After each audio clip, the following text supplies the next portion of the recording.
guess raise your hand, please. Raise your virtual hand so we can see it. With that, I'm going to call us to order and ask Sean, would you do the Pledge of Allegiance?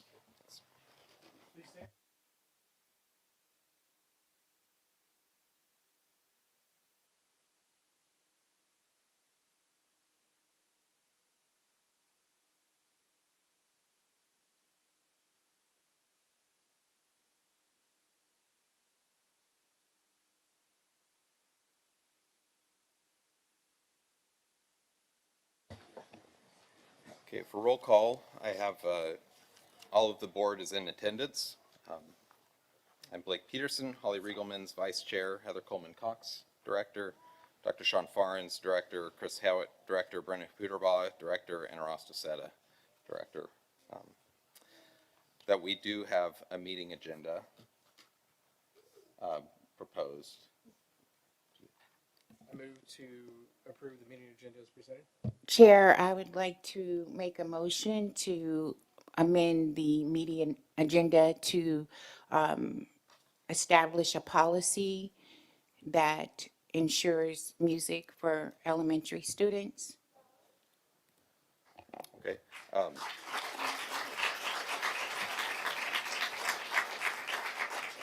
right. So there's a second. I'm gonna ask a clarification on that.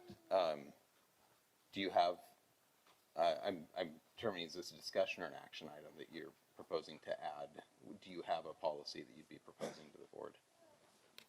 Yes, I have a policy that I would like to propose. Okay. So there's a motion to amend the agenda to add an action item to review a proposed policy. Is there a second for the amendment? I second. Okay. So there's an amended motion on the agenda, so we're going to vote for that. So there's no discussion on an amended agenda. Discussion? Discussion. So it's not an amendment because there wasn't a second. She got her motion in before Sean's was seconded to approve the agenda. So this is just a separate motion to add something to the meeting agenda. Okay. Is there discussion? Yes, it's a motion, so there would be discussion. Okay. So I'll open it up for discussion. All right. So due to my strong conviction to this community, and I want to thank you all for coming out in support of music for elementary. I have received the emails, I have received the songs, I have received so many people coming up to me in response to removing elementary music. And I support what the community wants. I support that music is a part of a well-rounded education. I support listening to all of you. Special ed, DLI are also very important. Those are programs that are under being cut as well. However, the response for music has been overwhelming. And I would like for the board to consider a policy that guarantees at least music either in its current form or a cut in half for elementary, really for K through 12, that we just do not disturb music as it is presented right now. And if we cannot ensure that we could do it full-time, at least part-time.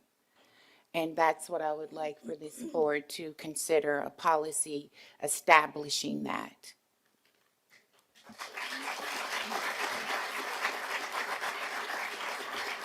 Other discussion, board? I appreciate the sentiment and you bringing it forward to the board. It is something that as a policy is a formal document that brings into operations the way we do things. Yes. So tonight would not be, for me, the time to be talking about what the policy would look like. that we do have a policy committee, that it can go to that policy committee to make sure that we review all of the components of it that would make it attainable, legal, possible. Where tonight, it would be the whole meeting tonight would be the only thing that we would talk about with policy. So with that, I would not be in favor of having continuing discussion, but making sure as an amendment to have a conversation about the policy, that it would go through the regular process of going to the policy committee. So that's my viewpoint. Other discussion? Okay, so the motion is to add, and I will just get in front of this. We would put that as, should this pass, we will have an action item at 27.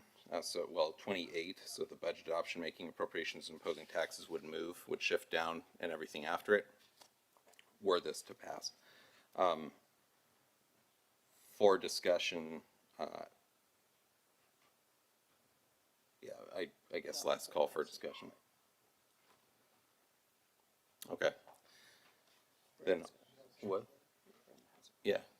I guess I'm just, how would that even work in this meeting to even, like, how would we even put a policy in place right now before a budget? Is that even an actual possibility? Yep, it's a possibility. I hesitate to extend this out all the way, but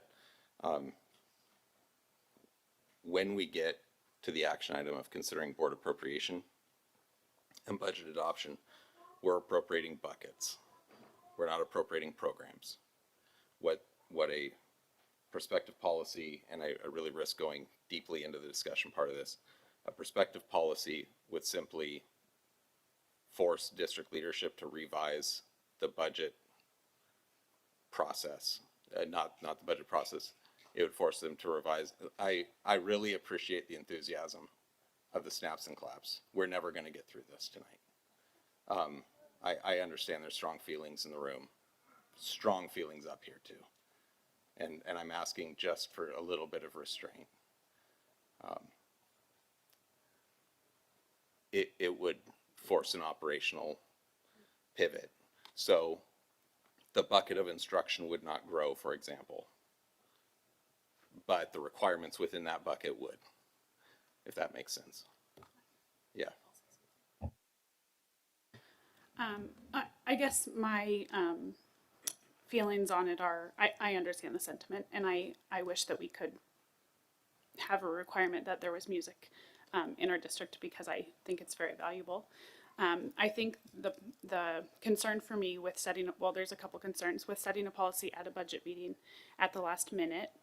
I fear has some other implications for the budget, and I don't know what those are, so that would be a discussion point. Some questions I would have about that, because it would have to be revised, obviously, and so then we're back to square one with possibly budget committee members. I don't know, because that hasn't happened before. My other concern is that it limits the ability for the district to be flexible with dollars in the future, because it would restrict dollars to music. So when the counselors come up and speak, it wouldn't allow them to use that money for counselors because of a requirement for music. And so I just feel like it hamstrings the district much in the same way that unfunded mandates do from the state, and it limits our discretionary spending and flexibility. So that's just my thoughts for tonight. And I would like to rebut that and say that just because it hasn't been done before is not a reason for it not to be done. And secondly, if what Ms. Director Howitt has explained, that it doesn't have to be ironed out tonight, but it is something that could go to the policy committee to be under great consideration for starting with school year 26, 27. If that's what I'm hearing you say, is that what I'm hearing you say? Yeah. Then that, I feel like that is appropriate, and that we can move forward. I would be fine moving forward with that, as long as it is written and it is implemented that a policy is to be for music, guaranteeing music for K through 12. And how that looks, it is something that is actually going to be looked at with the policy committee.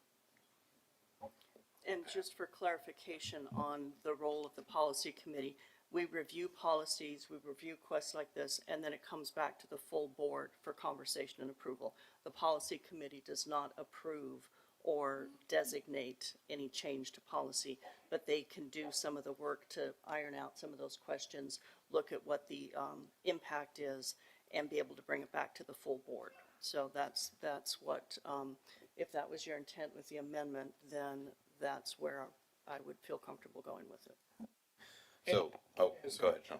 And I would say, I would hate for you to, because it sounded like you would be fine with it as long as it's guaranteed that it's gonna be approved. There is no guarantee. No, that's Okay. not what I'm saying.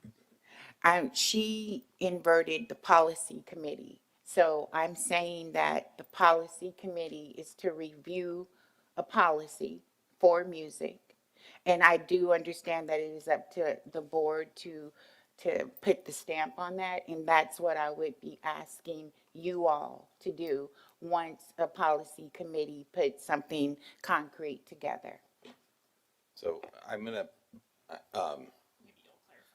well, this is just a weird line. Right now, our discussion is really, do we want to talk about it or not? Not talking about it. So the motion on the table is that we approve the agenda with the addition of a music education policy discussion. That's the motion on the table. It was moved by Heather, seconded by Rosto. Is there any discussion about whether we're going to talk about it or not? Okay, then that's the motion on the table. All those in favor? Was there a second? Yes, there was, Rosto. Okay.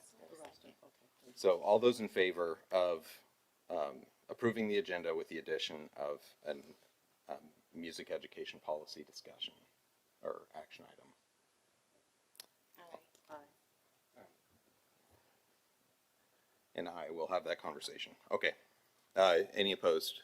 And it's just the agenda at this point. Yeah, it's just the agenda. So what we'll do, we have 4 votes, 4 ayes. Yeah. If nothing else, it'll be a conversation about board priorities and process. Okay. So, so with that, do you wish to abstain or nay or for the agenda? It's I'm happy to talk about whatever. okay. Okay, we'll go with 7. 7. 7 nice. Okay. Buckle up, folks. It's going to be a fun one tonight. So what we'll do, board, we'll talk about that as soon as we enter our action items, just before talking about budget adoption, appropriations, and opposing taxes. If you're here for recognitions, clearly you're going to want to stick around, huh? All right. Next up. All those in favor? Oh, all those in favor, we already got the vote. Yep. Sorry, yeah, we did, sorry. Okay, so we have a meeting agenda. With that, we have a land acknowledgement. Chris, would you mind reading that? Yeah, thank you. We acknowledge that the land where Gresham-Barlow School District is located rests on the ancestral and unceded lands of the Multnomah, Cathlamet, Clackamas, Tualatin, Kalapuya, Molalla, bands of the Chinook, and many other tribes who made their homes along the Columbia River. We also acknowledge the systemic policies of genocide, relocation, and assimilation that still impact many Indigenous Native American families today. As settlers and guests on these lands, we respect the work of Native nations, leaders, and families, and make ongoing efforts to center Indigenous knowledge, creativity, resilience, and resistance. We consider the many legacies of violence, displacement, migration, and settlement that bring us here today. Okay, this time we have time set aside for citizens' requests of the board. This is an opportunity for the board to listen and learn from the community. Board members are not able to respond to public comments during the meeting, but appreciate hearing your input. Public comments can be submitted in writing before the meeting, which some of you have done, or given in person during the meeting. Pursuant to Oregon House Bill 2563A, the meeting is also presented virtually. If you're a member of the community and wish to provide a written public comment, please use the citizens' comments to the board form, which is the yellow form in the back. And email your comments to the board secretary, Sarah Avery, at avery4, AVERY4, at gresham.k12.or.us by 4 p.m. the day of the meeting. If anyone in the audience wishes to address the board in person this evening, there are yellow citizens' requests to the board forms on the table at the back of the room. Please complete a form and give it to the board secretary. We had a number of folks who were originally signed up to speak at this meeting, but then chose to speak at the budget hearing. My operating assumption is that your comments are satisfied. If they're not, that's okay. You can speak to us twice. But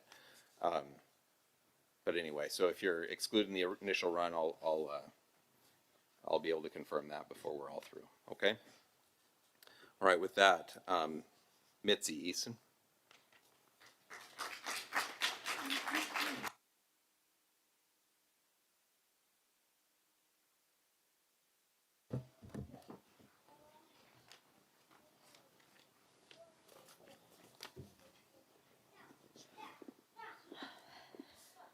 Good evening, members of the board. I sit before you tonight despite great fear of retaliation, as do other staff members, present or not. I am here because we have a number of concerns about what is happening in our school, Powell Valley Elementary. I spoke with John Cook and Sarah DuBois last year and early this year. I requested to follow with Sarah, but she cannot see me before the year is over, rather requesting a detailed email. At this point, I believe it is important to bring my concerns to the board so there's a full understanding of the patterns staff are seeing every day. A number of employees have documented more than 300 incidents involving student safety, staff communication, scheduling, equity, and consistency and support. Certified staff, classified staff, parents, teacher club, and bus drivers have all reported concerns, and social media blasts about the school. If Facebook is correct, you have been notified of some of these. While I'm not including every detail in this message, the overall record reflects repeated concerns that deserve review and attention. Students are experiencing harm. If staff witness and write up a referral for physical contact, they are sometimes told after interviews that the contact never happened. I've heard repeatedly that staff stop writing referrals because they believe the referral will be tossed. Our PBIS and student conduct committees are working with inaccurate information. The district isn't getting an accurate picture of student behavior. Systems in place are not effective, leaving students to be shuffled into buddy classrooms with limited communication. Student safety and supervision are major concerns. Some students are spending a great deal of time out of class, in hallways, offices, or other spaces when they should be learning, disrupting education, creating safety risks, and sending the wrong message about expectations and accountability. Even students who typically do well are beginning to elope from class, which suggests that the level of attention given to certain behaviors is influencing what other students think will work. Communication response have been a recurring problem. Staff are often left without timely support, without clear information, or without consistent follow-up. Workplace climate matters. Staff need to feel respected, supportive, and safe speaking up. When referrals are dismissed, when concerns are minimized, or when people feel they are being treated unequally, trust is damaged. We are also losing experienced staff. 2 resource teachers. I'm a sped EA. I've lost 2 teachers this year with 30 years of experience between them left because of the conditions, as well as our cafeteria manager. Some staff members' lunches and breaks aren't being respected. Oregon law violations. There are equity concerns. Some students appear to receive different levels of attention, support, or flexibility than others. Some staff are included in planning and communication while others are left out. That kind of inconsistency can make it harder to serve students fairly and reliably.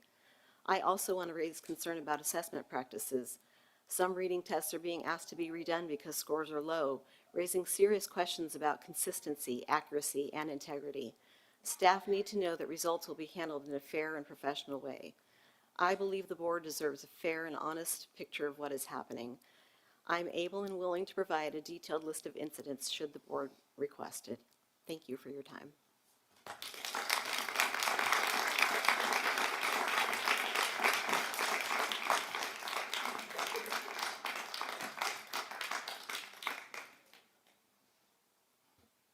Mark Spolatok.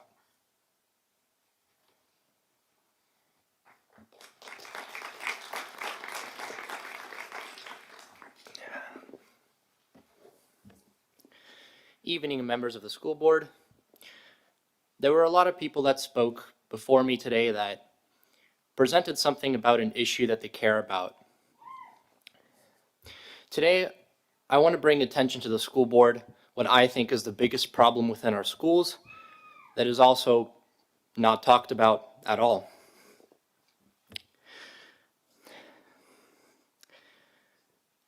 This issue is similar to something that we are seeing in our country. Many people nowadays don't know how to speak to somebody with opposing views on moral and political issues without resorting to hatred, insults, and/or violence. And unfortunately, that is reflected in our schools. And I can tell you firsthand as a student who's seen it. I often see peers hold to the belief that solving problems with violence is acceptable. And it was especially visible to me after a particular event occurred last September where a famous political activist was shot and killed for their views. There were many peers of mine that believed that such an act was justified. It's no surprise to me, though. I remember that when I went to Clear Creek, there were constant physical fights over issues that could be resolved by dialogue, and the crowds would always encourage it. So here's what I propose to try to solve this issue, because it's one that we should acknowledge. We should allow for mock debates in our English and social studies curriculum. One could argue that schools should not bring politics into the classroom, but I say if we truly want to prepare our young people for the future, we should teach them how to communicate on political issues. Rather than avoiding peaceful debate within our schools, we should embrace it so that we can teach our students to reason, reconsider views, and respect opponents. Without the ability to solve problems peacefully, then all subjects already taught in school serve no purpose, because their necessity is dependent on our ability to communicate and solve problems with each other without hating each other. Information is useful, which is what we're taught in schools, but morals are essential. And to seek them in our students, we must first plant them.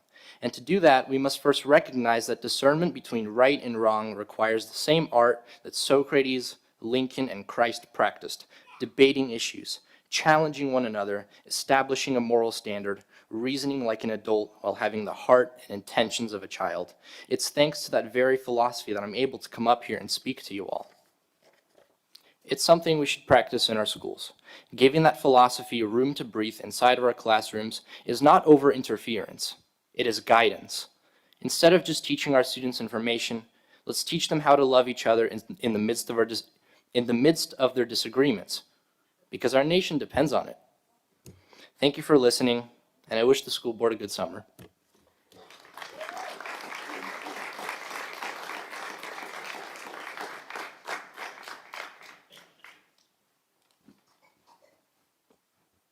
Haley Griggs.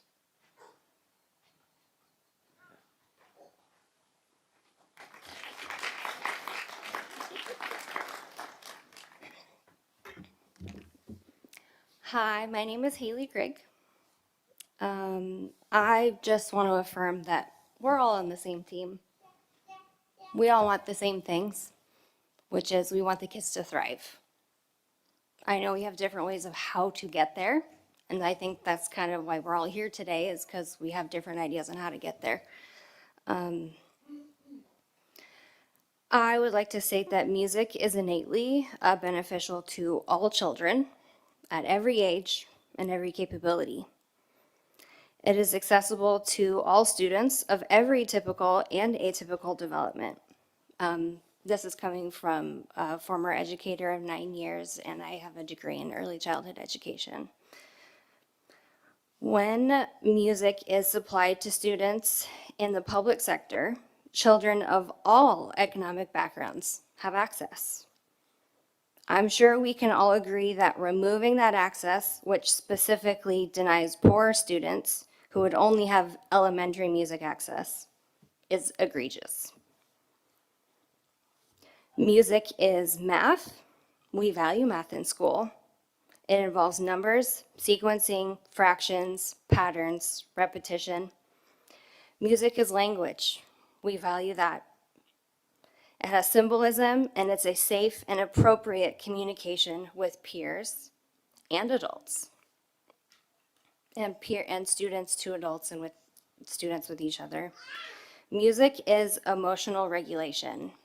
And I know that counseling has come up a lot here and how much we value counseling as well. Music education in schools also targets that.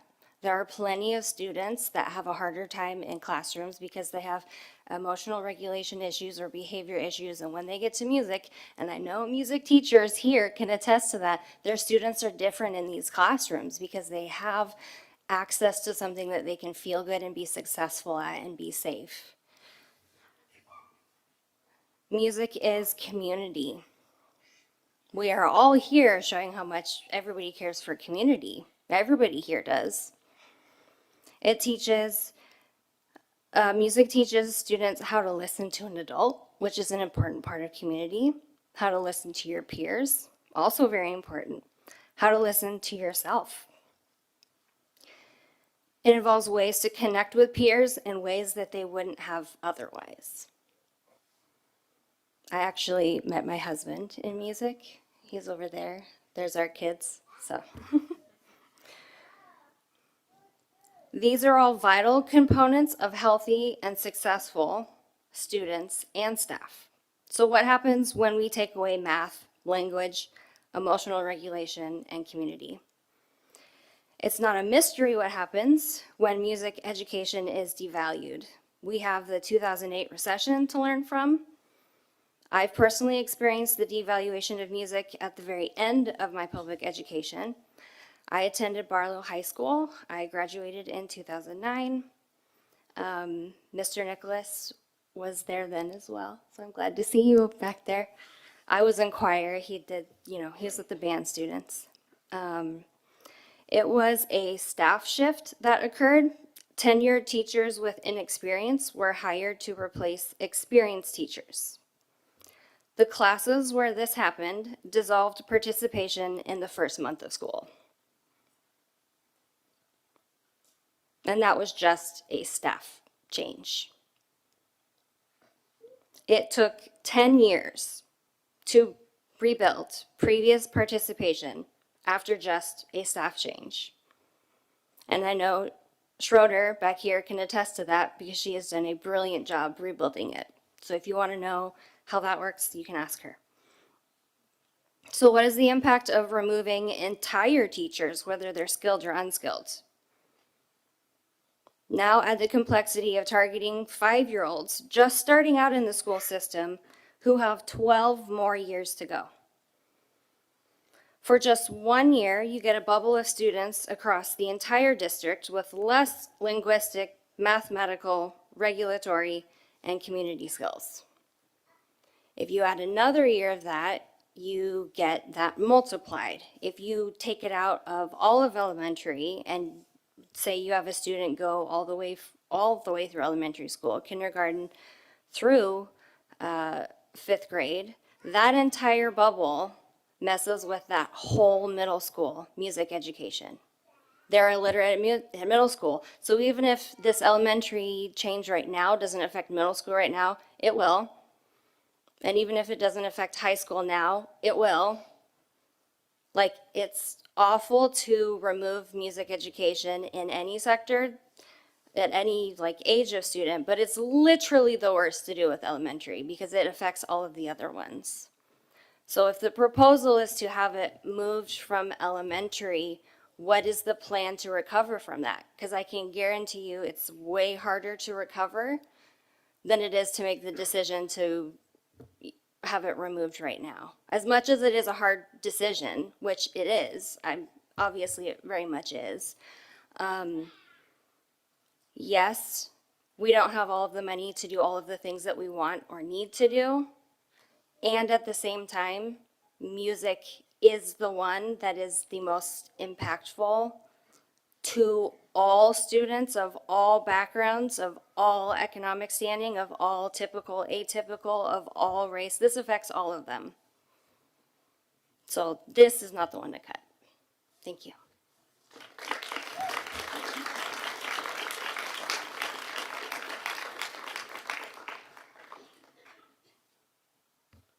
And Nanette Gill.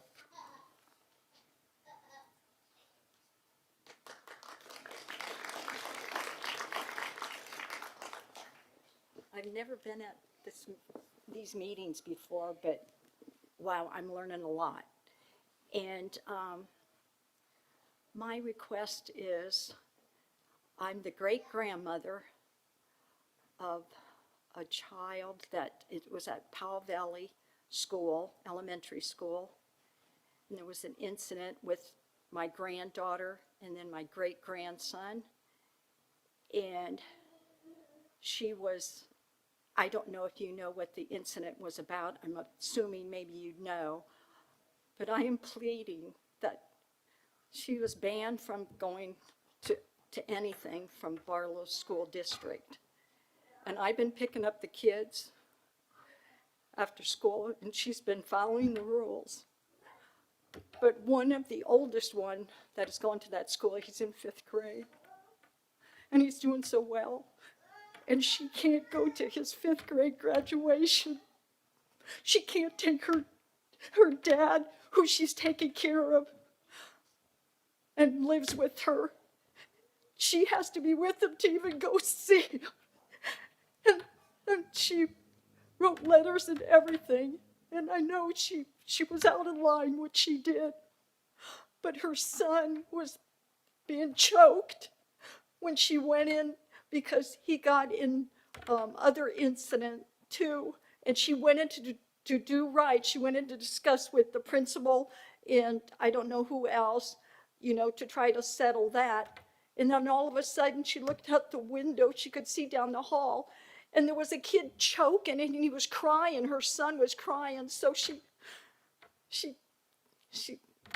over with her words and that, I know at some of the teachers and even the child, because she said, please, well, she didn't say please, get your hands off, you know, the kid. But she didn't do anything that except for her language. And I think she scared probably the teachers and that were there. I don't know what happened, but I'm begging you, please let her. It's just an hour 5th grade graduation, and if I go with her and her dad, who's in a wheelchair that she takes care of, and then she's just had a lot, and I know she did wrong, but I beg you, please let her go.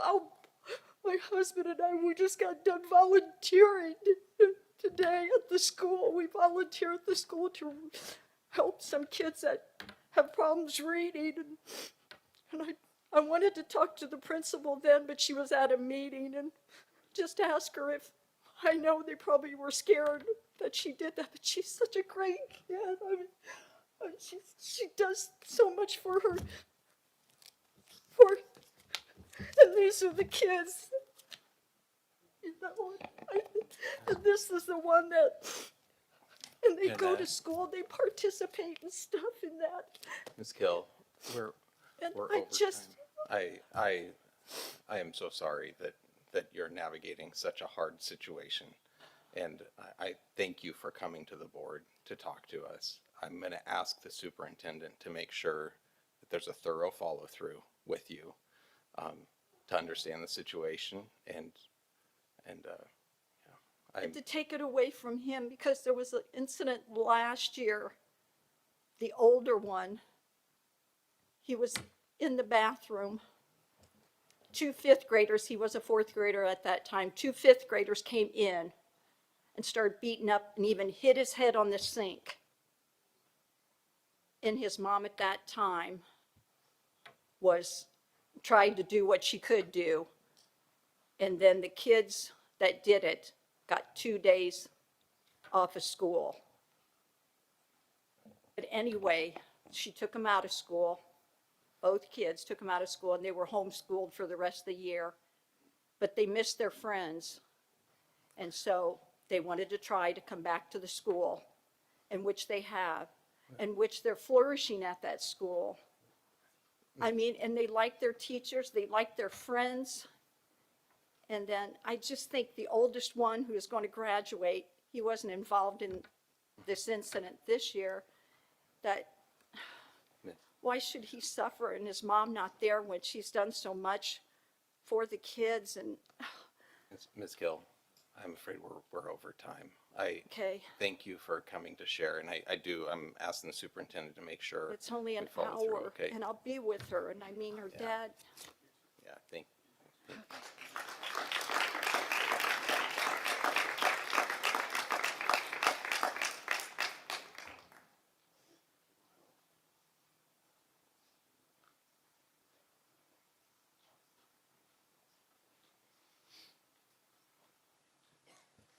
I'm not aware of other public comments, particularly those of you who shared at the budget hearing. Okay. All right. That'll conclude our citizens' requests to the board. Our next item is a consent agenda.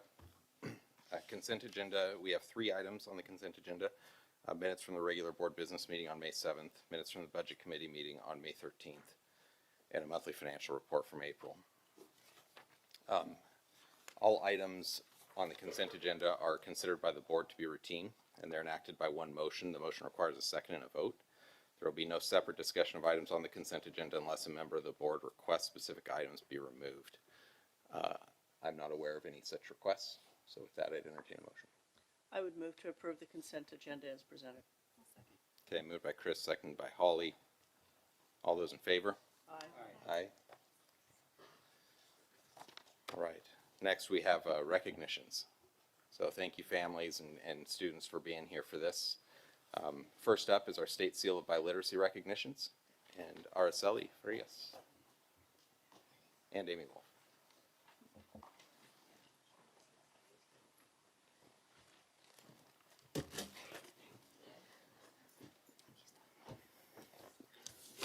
Buenas noches.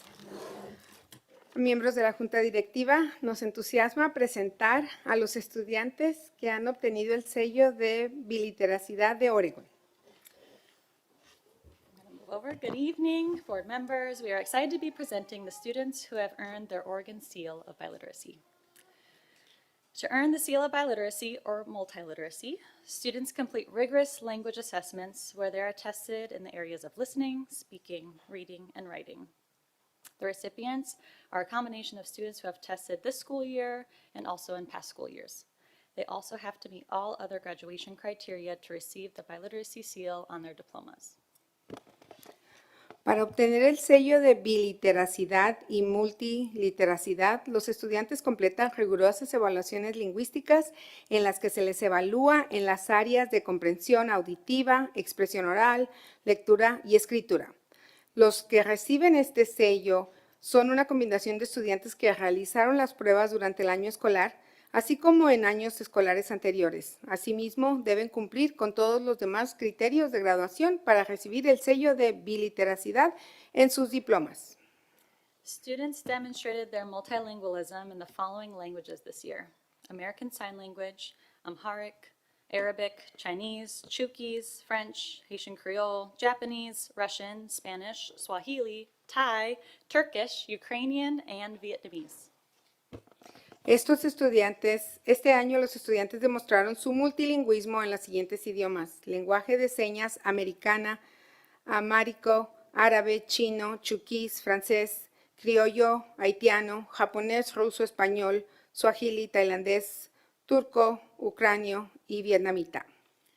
When this presentation was originally submitted to the board, 41 students who are graduating had met the Oregon State Biliteracy Seal criteria.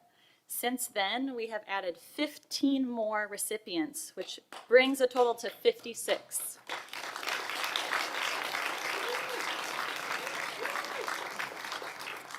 This is a new record for the Gresham-Barlow School District. And a special thanks to our secondary multilingual coordinator, Leah Hinkle, for the dedication and effort put into supporting our students through this process. We are so proud of this year's recipients of the Oregon State Seal of Biliteracy. Cuando se presentó esta información a la Junta Directiva, 41 estudiantes próximos a graduarse ya habían cumplido con los criterios del sello de biliteracidad del Estado de Oregon. Desde entonces hemos sumado 15 galardonados más.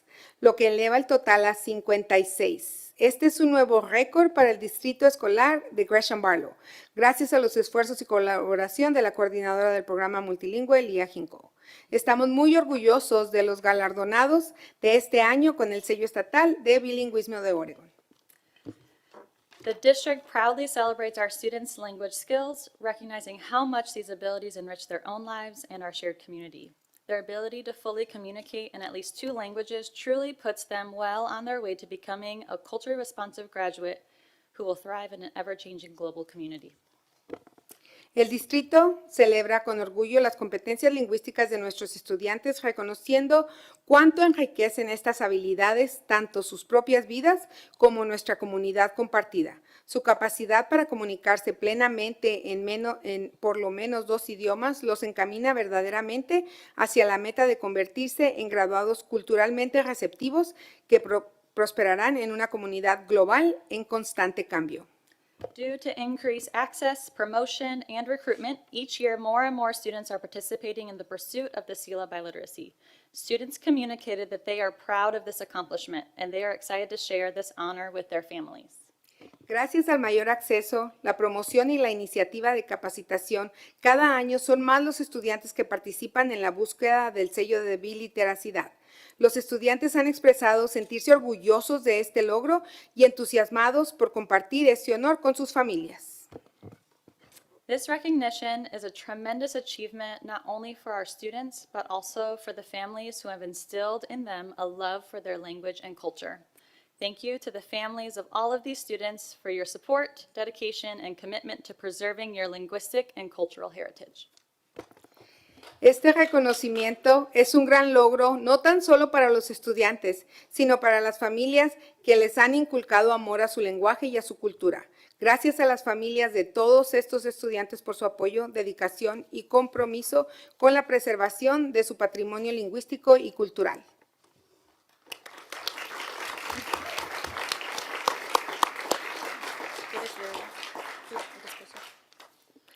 Los siguientes estudiantes recibirán una medalla en reconocimiento a su biliteracidad.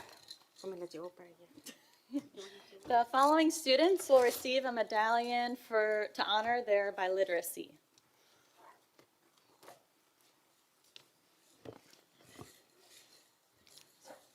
So if you are here, you can come up when I say your name. Antonio Aguirre Vázquez, Sabrin Ahmed, Leo Danis Almeida Torres, Leilani Alvarez Serrano, Emily Baltazar Perez, Maria Barrientos,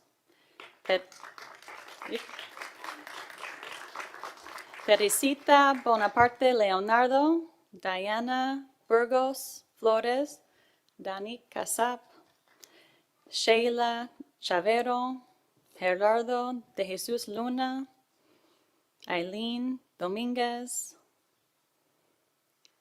Wenceslao Garcia Núñez, Ladislav Kosovan, Lisa Lafortune, Ángel López, Azul Maldonado Garcia, Italia Martínez Galaviz, Alejandra Morales Ortiz, Jimena Ortega Contreras, Brenda Perez Vázquez, Dianela Pila Garcia, Jefferson Posada, Jose Posada, Noeli Ramirez Gomez, Sheila Ramos Camacho, Yareli Reyes Lopez, Mireya Tapia Hernandez, Edward Trujeque Ruiz, Erica Vasquez Barrientos, Herson Vega Perez Negron. The line is getting long. Anaira Velazquez Gonzalez Divo. And that was all from Gresham High School.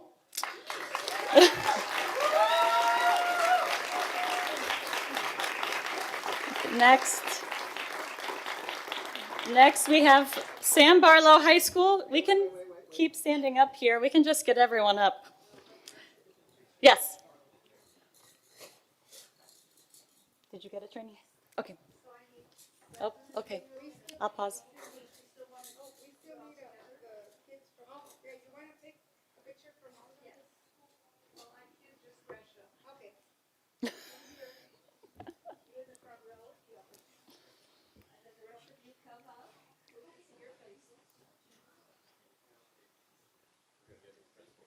Oh, Aki's coming.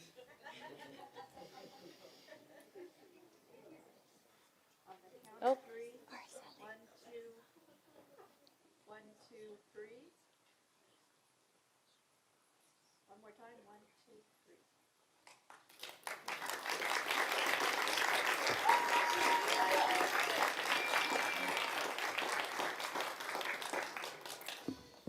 Okay, for Gresham-Barlow, here we go. Brianna Bautista Marquez, Samantha Bustamante, Michael Castillo Briseño, Lucy Chen, Ashley Flores Wagner, Gabriel Flores Sanchez, Caleb Frederick, Katia Garcia Avalos, Ana Gomez Hernandez, Jesse Gutierrez Venancio, Marco Hernandez Torres, Brandon Marcial Morales, Crystal Moreno Salazar, Daniel Perez Olivares, Vania Piliado Galicia, Dulce Reyes, Valentina Rivas, Ulda Rivera, Yair Vargas Alvarez, Ariana Zorita Hernandez, and that's for Gresham-Barlow. Then we have a few for Springwater. So I don't know if we want to pause. Jason, you want to come up? Jason's coming. I'm not in it. You guys go. Oh, he's not in it. Families, if you want to come up and take pictures, please come up.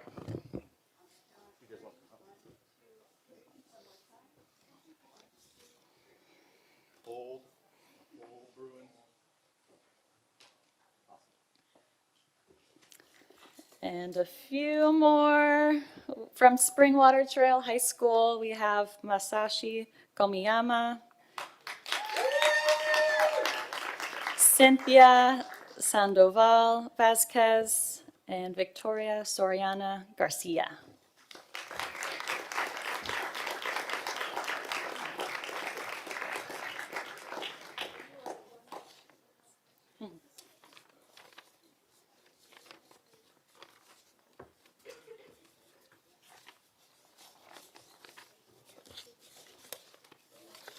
Yeah, let's get the whole group. If anyone from the board.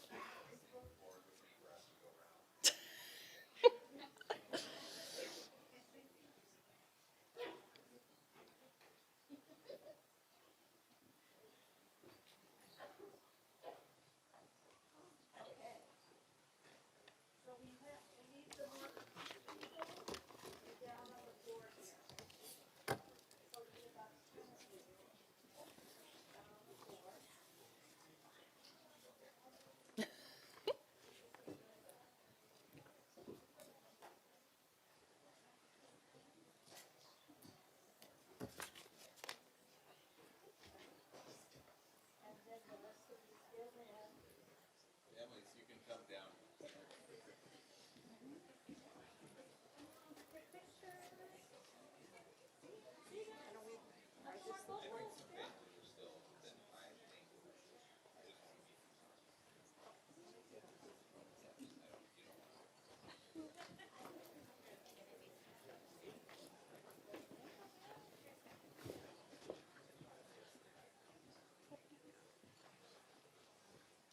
On the count of three, 1, 2, 3.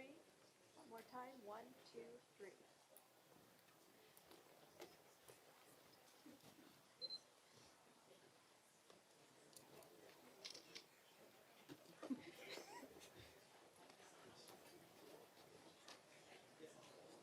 Bien hecho, felicidades. Nice work, everyone.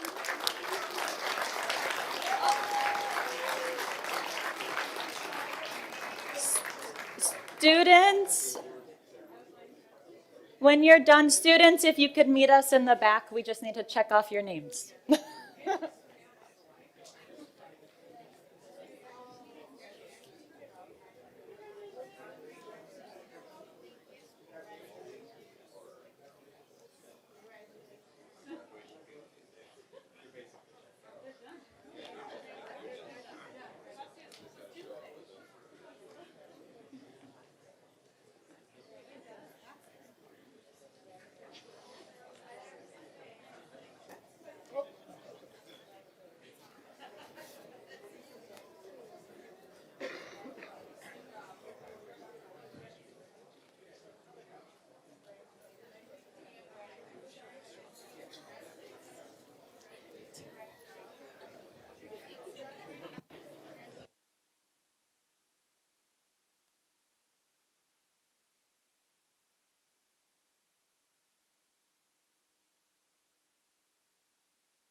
As the board resets, Mr. Bear, we've got some golf Here we go. recognition. Appreciate it, Chair Peterson. In an effort to recognize students who achieve highly in school activities and academic programs, tonight the board has the opportunity to recognize conference and state level achievements of Sam Barlow High School student, athletes, musicians, artists, and entrepreneurs. To start the evening off under the direction of Coach Seth Meisenheimer, we're going to recognize Cole Morgan, who was named the Mount Hood Conference Player of the Year and made first team All-State for boys golf. Cole, if you're in the house, come on up. Right there. Congratulations. Thank you. Yep, right there. Come on up, Mom, get a picture. Come on.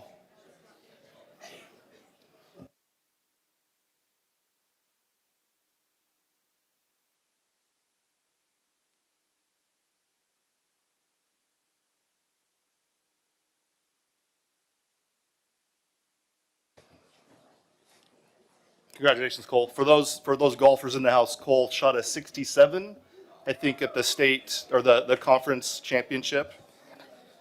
If you golf, you know what that means.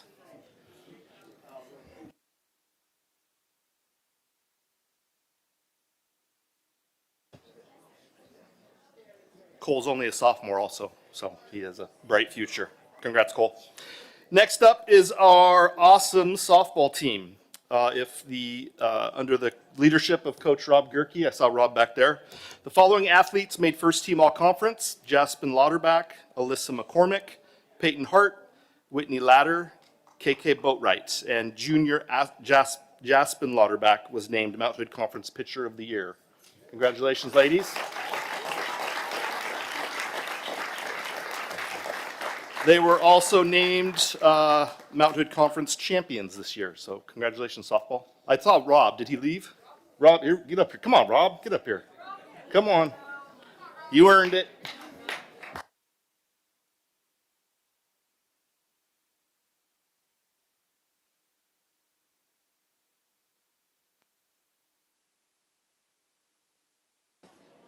Parents, come on up if you want a picture.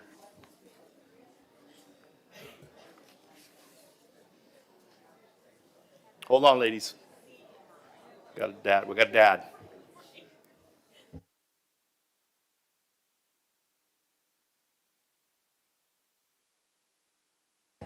Congratulations, ladies.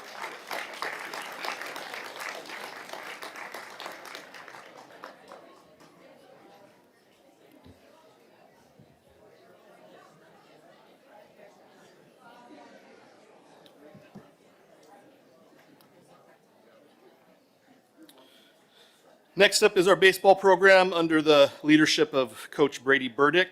Zayden Margith was named first team all-conference pitcher and infielder. Also honorable mention All-State, Ozzie Margith, his little brother, first team All-Conference catcher. An honorable mention All-State, and Amari Reynolds Jr. was first team All-Conference infielder and second team All-State. I don't believe any of them are here tonight, so a round of applause for them.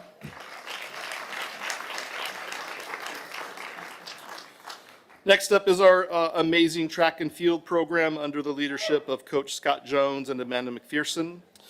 The following students made first team all-conference for track and field: Maggie Zielinski and Brock Schnackenberg in the pole vault. Come on up. Sienna Corter in the triple jump. Yeah, of course, Brock. Drew Miller in the 110 hurdles, the 300 hurdles, and the javelin. Drew ended up placing 4th in the state in the 300 hurdles. And I saw Esme Acevedo back there. She was the women's javelin champion for the Mount Hood Conference. So congratulations, Esme. Yep. There's Esme.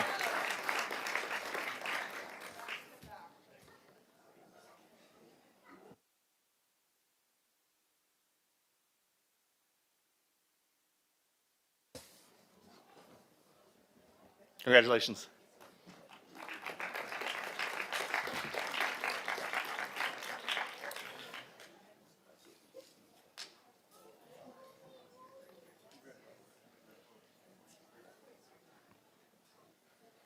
Next up is boys tennis. The Gresham-Barlow High School boys tennis team was named the Mount Hood Conference Tournament champions under the coaching and leadership of Trent Nelson. Noah Dahl in the singles made first team all-conference, and junior Patrick Wood, also singles, was named Mount Hood Conference champion and player of the year for boys tennis in the Mount Hood Conference. I'm not sure if any of them are here. Any tennis players here? There, yeah, come on. Get up here. Come on up. Good to see you, Coach.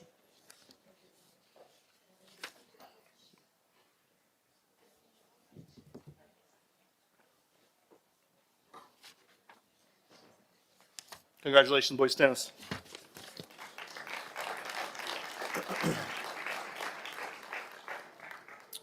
Next up is women's tennis. The Gresham-Barlow High School girls tennis team was named the Mount Hood Conference District Tournament champions.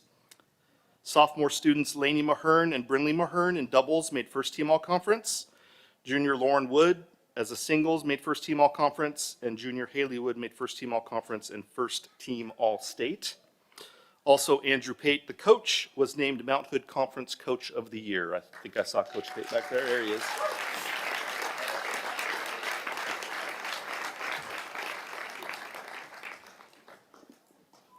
Like a true tennis coach, he's got his backpack on, ready to go.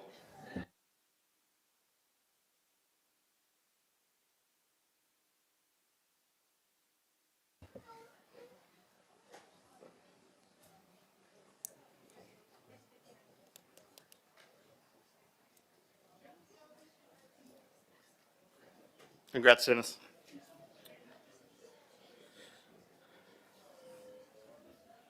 Next up is a recognition of a student in our Distributive Education Club of America, or DECA. I bet none of you knew what that stood for. DECA serves our marketing and business programs in both of our high schools. And this year, student Abby Carlson placed 2nd overall for the state of Oregon in Principles of Entrepreneurship, which qualified her to compete at the Internationals in Atlanta, Georgia. Yeah. There she is, in her DECA jacket.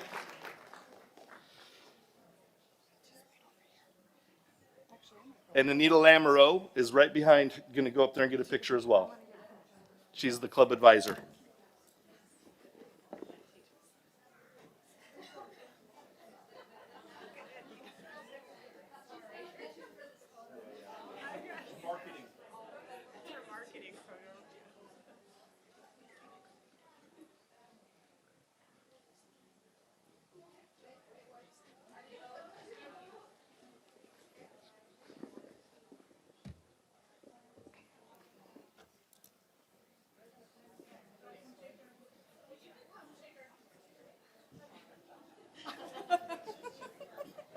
Thank you, thank you.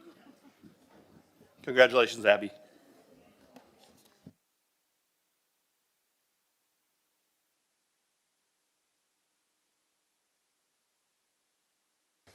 All right, settle in, folks. Band and choir's next.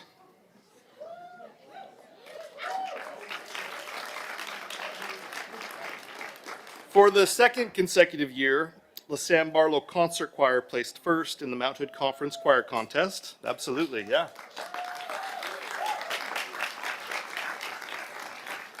Earning them an automatic spot in the OSAA State Choir Concert. Under the direction of Mrs. Amber Schroeder, if you are a choir concert member, please come forward and be recognized.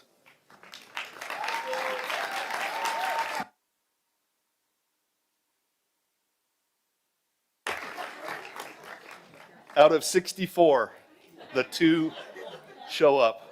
Nice job. Yeah, right.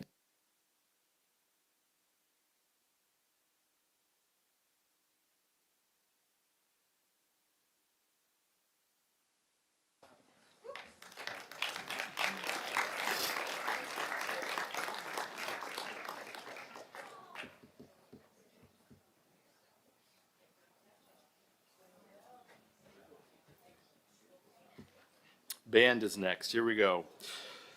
The Oregon Music Education Association All-State Concert took place on January 16th through the 18th. The below students were selected as the OMEA All-State Honor Ensembles. Out of over 1,000 auditions submitted from across the state, they spent 3 days working and performing with nationally known conductors from across the country. As I call your names, students, please come forward. Musicians, please come forward. Josh Asplund, Hannah Caputo, Desmond Ross, Emma Nuttall, Violet Ross, Rowan Ulrich, Grace Bales, Ash Camp, Alyssa Correa, Savannah Frost, Nikki Grice, Jackson Hamilton, Janiyah Joyner, Maya Crane, Maria Mathai, Alec Moffitt, Spencer Nyhorn, Ruby Osman, Ava Rose, hi Amber, Bella Schroeder, Samantha Stanberry, and Josie Williams.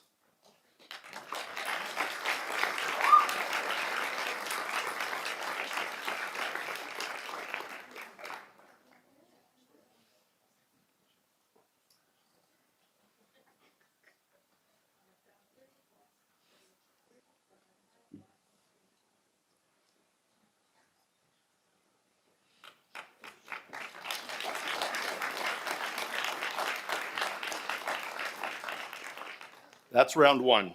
Some of them will come back around here as their names are read again. Mount Hood Conference District 2 Solo and Ensemble Contest took place on February 28th. The below students competed and placed first in their categories in the District Solo and Ensemble Contest. The district includes both Mount Hood Conference schools and small schools in our region. This honor qualified them to participate in the OSAA State Solo Contest. It includes Hannah Caputo, Reese Chamberlain, Emma Nuttall, Josh Asplund, Janiyah Joyner, Josie Williams, Marley Williams, the Sam Barlow Saxophone Quartet, the Saxophone Symphony, the Trombone Ensemble, the Mallet Quartet, the Percussion Ensemble, and Bassoon and Cello Duet. If you're in any of those, please come forward.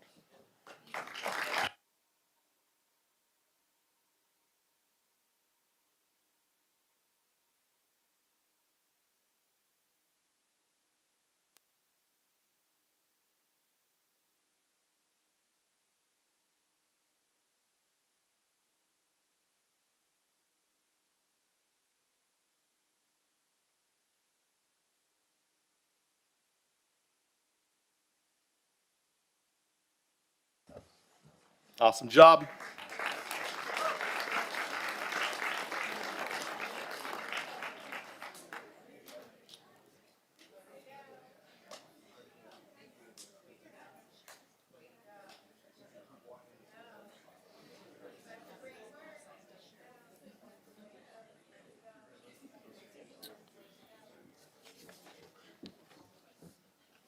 And last, but certainly not least, OSAA State Solo Contest and OMEA State Small Ensemble Contest took place May 1st and 2nd.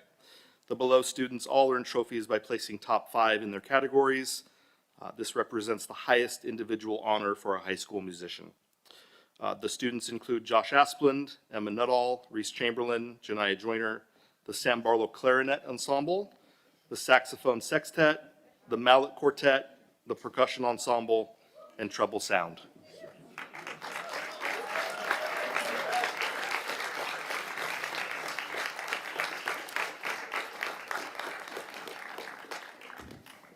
all under the direction of Mr. Paul Nicholas, by the way.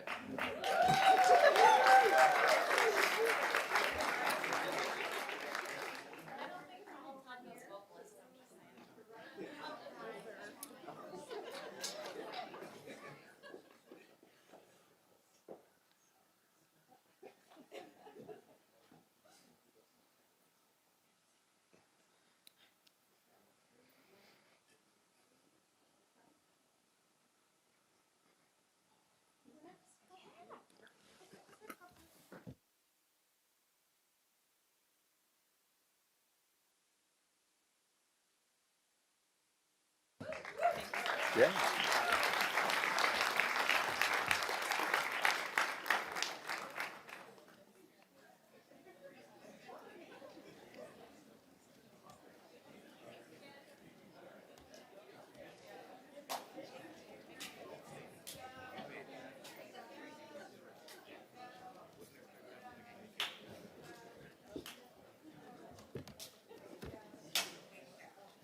Thank you, Chair Peterson. That concludes Barlow. I think Aki is coming up for Gresham High. Go Bruins.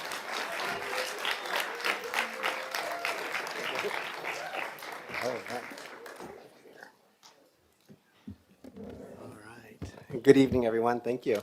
My name is Aki Mori. I'm the very proud principal of Gresham High School. I'm going to be here to give a recognition for volleyball. I'm going to represent the volleyball team today. And then following me, I have three more staff members, also very proud staff members. Nolan Scott is going to be recognizing some of our track and field athletes. And Emily Bundy will recognize some of our band students. And then Molly Kearns-Clapp will recognize some of our outstanding choir kids as well. So let me start with volleyball. I don't believe that Kavi is here, but Kavi Fali Papalangi made first team all-conference for boys volleyball, and we really love the spirit and all the contributions that he gives to our culture, our school culture. Aside from the volleyball piece, I also want to mention about Kavi and his family that they gave our staff and our kids one of the best assemblies they've ever experienced. This is the feedback I got from my staff when he participated. Actually, his whole family participated in an AAPI assembly, Asian American Pacific Islander Assembly, a couple months ago. It was just really heartwarming. It brought tears to our staff members. So I want to recognize Coffee for that as well. All right, Coach Scott, if you can join me.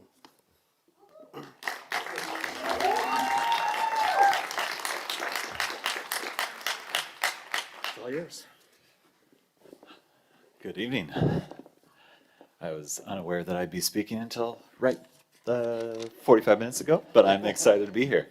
I am very grateful for Aki Mori for allowing me to speak because this track and field season was one of the most amazing experiences that I've had as a coach in my whole life. I've coached at Gresham High School now since 2017. I've coached track and field since 2022, and this was by far our most successful season for getting to state and how we achieved as a team. I would like to start by honoring our state qualifiers. First team all conference for shot put and discus, Mark Tabiolo. First team all conference for the 800 meters, Sabrina Davis and Cole Parker.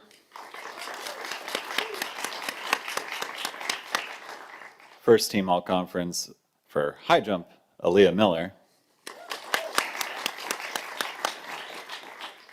And first team all conference for the 4x4, Cole Parker, Jordan Aguilar, Reed Steiner, Gavin Nobbs, and Zion Davis.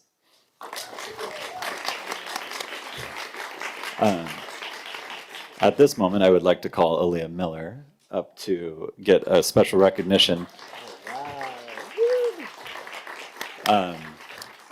For those of you who don't know, Aaliyah Miller is my high jumper. I am a high jump coach, and she is the first person that I've coached for all 4 years since she was a freshman. This is her senior year. And part of my philosophy as a coach is, and I hope that just all of us as educators, families, parents in this room are just to help the kids believe in themselves and believe that they can achieve their goals for the future. That's why I do what I do in all the things. And watching her go year by year, improving, it wasn't even just a physical thing. It was just watching her believe in herself one more time. Every single time she believed that she could achieve. And she went out and she won first place at the 6A level for high jump. So she is our first champion at Gresham High School in any event since 2018. And if you couldn't tell, I couldn't be more proud. She cleared 5.5 1/4. And yes. One up, please. Dad, I want you to come up too. Andre, come on up.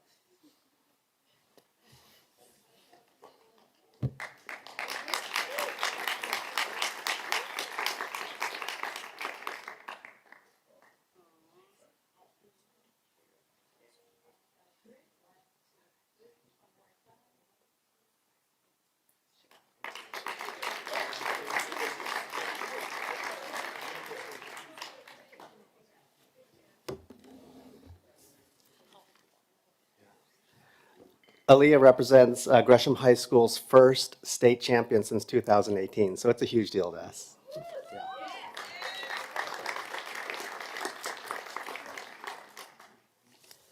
All right, I'd like to next introduce Emily Bundy up to our podium here.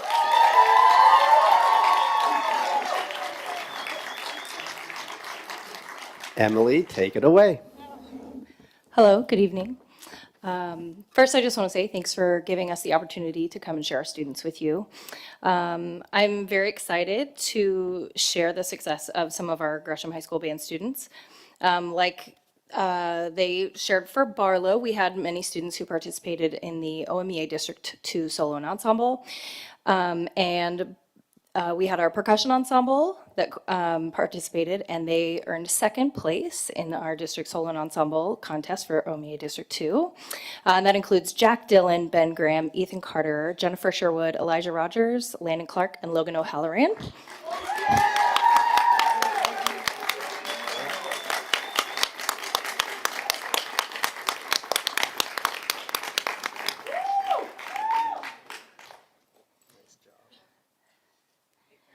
These students also had the opportunity to get to perform at the state OMEA state chamber contest as well. So they got to perform at that high level contest as well.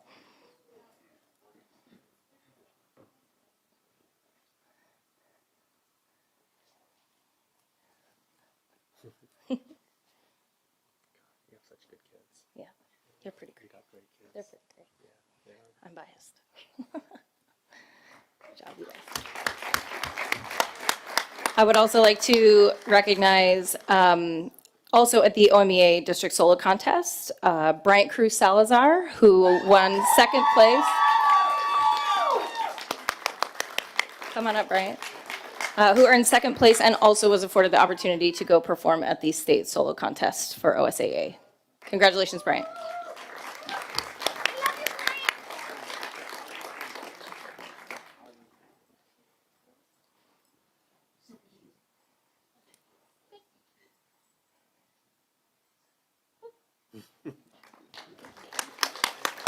Thank you. Thanks. And now to complete our Gresham High School celebrations tonight, I'd like to introduce Molly Kearns Clapp, Miss KC. All right, Miss KC. Thank you. Yes, so we also had several vocalists who participated in the OMEO District 2 Solo and Ensemble. They all are kind of involved in all the things, so I'm just going to call them all up at the same time. But we had a few soloists who who were automatic qualifiers to continue on to state. That includes Michael Nedaleski, Kendra Eggleston, and Grace Murkowski. I know Grace here. And we also had two ensembles, a mixed voice large ensemble and a tenor bass large ensemble that both placed first at district solo and ensemble and were automatic state qualifiers where they also got to participate. So any members here who are in Gresham's A side or the Chord Lords, come on up and grab your plaques for our picture.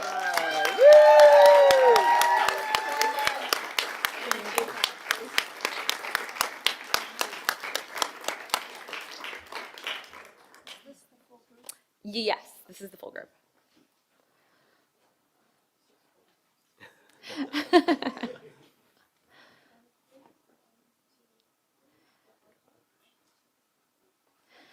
And I also, we also had two students who, they're already, one of them is already up here, who placed at state. So I just wanted to call out Elliot Maxwell, who couldn't be here tonight, and also Grace Murkowski, who placed third place at state.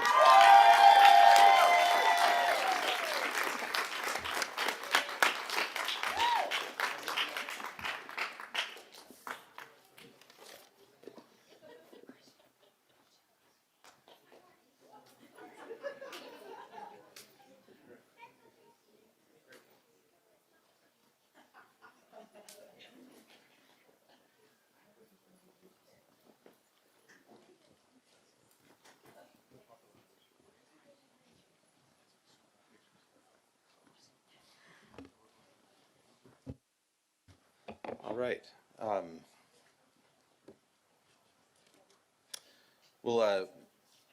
What we'll do, we'll get through, we've just got a superintendent district leadership report and board reports. I promise I'll keep my comments low and then we'll get to a recess. So superintendent. Thank you. Good evening. Here we are tonight at the beginning of June, and I want to take a moment to look back on the school year. This year has had its share of ups and downs. Together we have faced complex challenges, navigated difficult situations, and leaned on one another to find a way forward. We also know that next year brings a new set of obstacles. Even with the ongoing hardships that we continue to face, I believe it's important to pause and celebrate this special time of year. So let's end this school year by showing some gratitude for what we've accomplished. Last month, we had the opportunity to celebrate our classified contract ratification, and we honored our educators during Teacher Appreciation Week. This month, our focus will shift to our students. May and June represent a beautiful season of transition. So we celebrate our youngest learners, our kindergartners, who are officially ready to step into the world of first grade, and this is a big deal. Our rising middle schoolers moving into a new chapter of independence, and our incoming freshmen who are about to take on the exciting world of high school. As important as these grade level transitions are, we must pause to celebrate our graduating seniors. To the class of 2026, we celebrate you and the incredible achievements that come with this milestone. Behind your diplomas are life-changing scholarships, exciting new job opportunities, internships, and bright futures. You have made us all incredibly proud. The achievements we celebrate today belong to our students, but they were made possible by our staff and their passion, patience, and persistence. Our staff has coached them through setbacks, cheered them on, and held the line for excellence even when the days were long. As we close this chapter, please take time to rest, recharge, and enjoy a well-deserved, rejuvenating summer. You have poured so much of yourselves into our schools this year. Carry the memories of this year's successes with you and let them fuel your hope for the future. I want to conclude this report with something a bit different. Tonight, we want to acknowledge the end of an era for the Gresham-Barlow School District. I want you all to imagine yourself back in the year 1992. Think about where you were and what you were doing. This was a time before the Gresham-Barlow School District even existed as it does today with its 17 schools. Now imagine a young John Cook walking into Gresham High School as a brand new teacher. I'm guessing he had a little extra swagger in his step, already cracking jokes with anyone who would pay any attention to him. After teaching for a few years, John moved on to become the assistant principal at West Orient Middle School, where he quickly stepped into the role of principal. Then came his move to Clear Creek Middle School. And if you ask around the district, there's some interesting stories, pictures, maybe even some videos floating around from his time there. But ultimately, he returned to Gresham High School as their fearless leader. After serving Gresham High School, John made the leap to district level leadership. John has worn nearly every hat imaginable. He has led our Student Support Services Department, overseen district safety and operations, supervised principals, and stepped up with grace during times of transition, including as our interim superintendent last year. John has never shied away from a challenge. He has done all of this because he is one of the most selfless, committed, and loyal humans that you will ever meet. Yes, he is always the first to crack a joke or barge in to interrupt a meeting, but he is always the first person to ask, "How can I help? What do you need? Are you okay?" And he will always, always tell you to drive home safely. He says these things from a genuine place of deep concern, care, and love for the people around him. So John, I'm not going to make eye contact with you right now, but you have given so much of your heart and soul to the students, staff, and generations of families in the Gresham-Barlow community. On behalf of the entire district, and as your friend and colleague, I want to publicly congratulate you on a phenomenal career of service to our schools. We wish you all the best in your well-deserved adventures in retirement. You leave behind a lasting legacy, and you will be deeply missed. Please join me in a round of applause for John.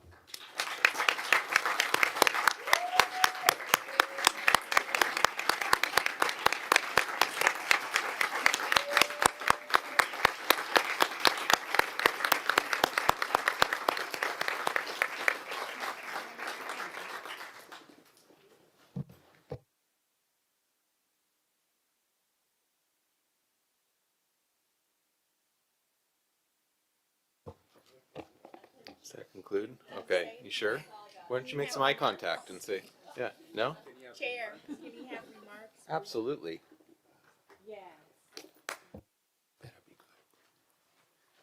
When we do have the final retirement party, it's entitled The Rebuttal. Because of the pages and pages of documentation I have on all of you, the harassment, the challenges. No, in all reality, I came to Gresham by happenstance. I was interviewing, moving to the West Coast, and that was pre-internet. You just came out and you cold called districts trying to find a job. Moving to the West Coast, and I interviewed over in Beaverton, and the director I interviewed with then said, "I don't really have a position for you until the end of July. I won't know." And I said, "I need to know before then because I have to make this move and I have to have a job." So he called his friend who had just taken the position at Gresham High School, Linda DeSalle.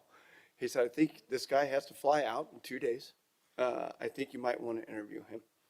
And I knew from the second I interviewed, this is where I wanted to work. Driving through town, seeing how I was treated, seeing the kids. It was just going into summer, it was June, watching kids in the hallway and how energetic they were. And I knew I had found my place. And I have never regretted that decision. Never wanted to leave.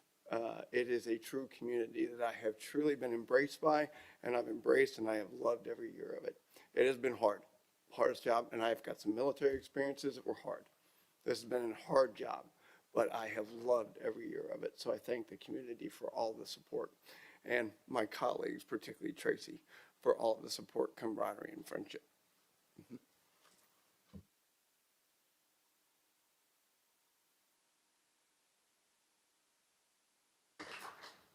All right.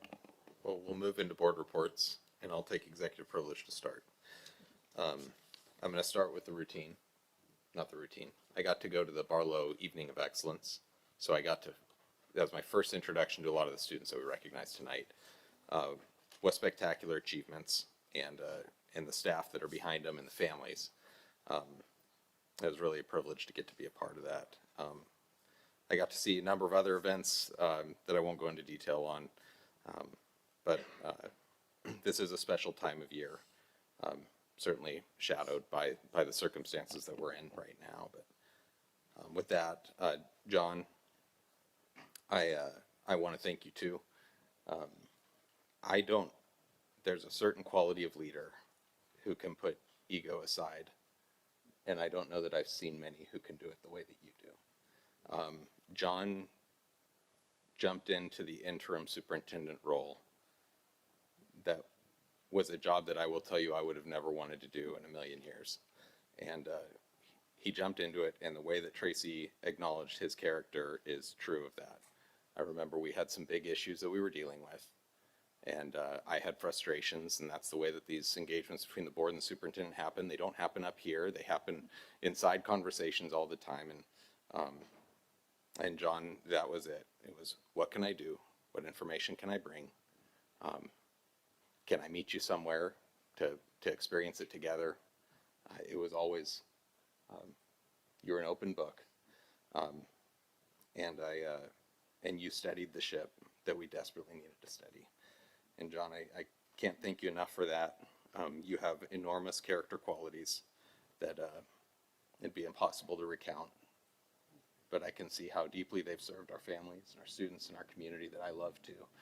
And I wish you a wonderful retirement, but I also lament losing such a good friend and servant to our community. So, with that, we'll go down this line, and then we'll go down this line. So Holly, you're up next. Okay, I'm not gonna say much because I have a senior and I didn't sleep much 2 nights ago because I went to a senior all night party. So I imagine the tears will flow more quickly than usual. But I have been to a lot of events. I was also at the Evening of Excellence, and I'm looking forward to graduations. I happen to have an 8th grader and a senior this year. So it is a very busy time of year with all things school celebrations. Lots of fun stuff. And I'll also just thank John. Thanks for all you've done. Blake summarized it very well, as did Tracy. The things that they said are all, I've experienced them as well. And so I thank you for what you've done for the district, and we won't be done seeing you, and we know that. So that's all I'll say for tonight.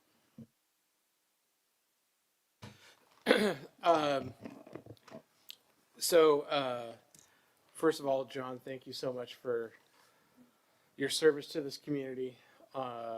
It's been a pleasure working with you. He always has a smile on, which is kind of crazy. Even in the hardest of times, he's got a smile, a joke to crack, relieve the pressure. So appreciate all of your leadership that you've demonstrated.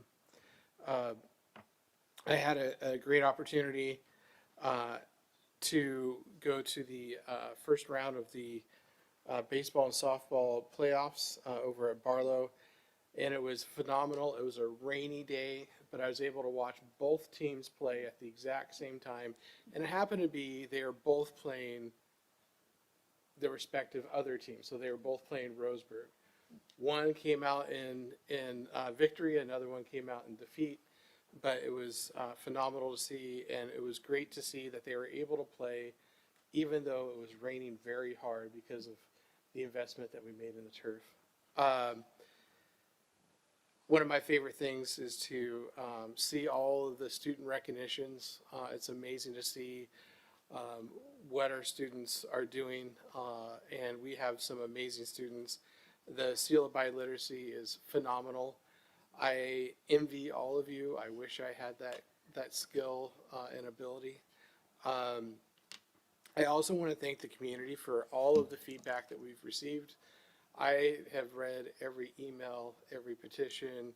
I have listened to all of you, and I'm definitely taking that in for sure. And lastly, I want to, my son is graduating 8th grade this year, and he wouldn't be able to do that without the teachers that have influenced him.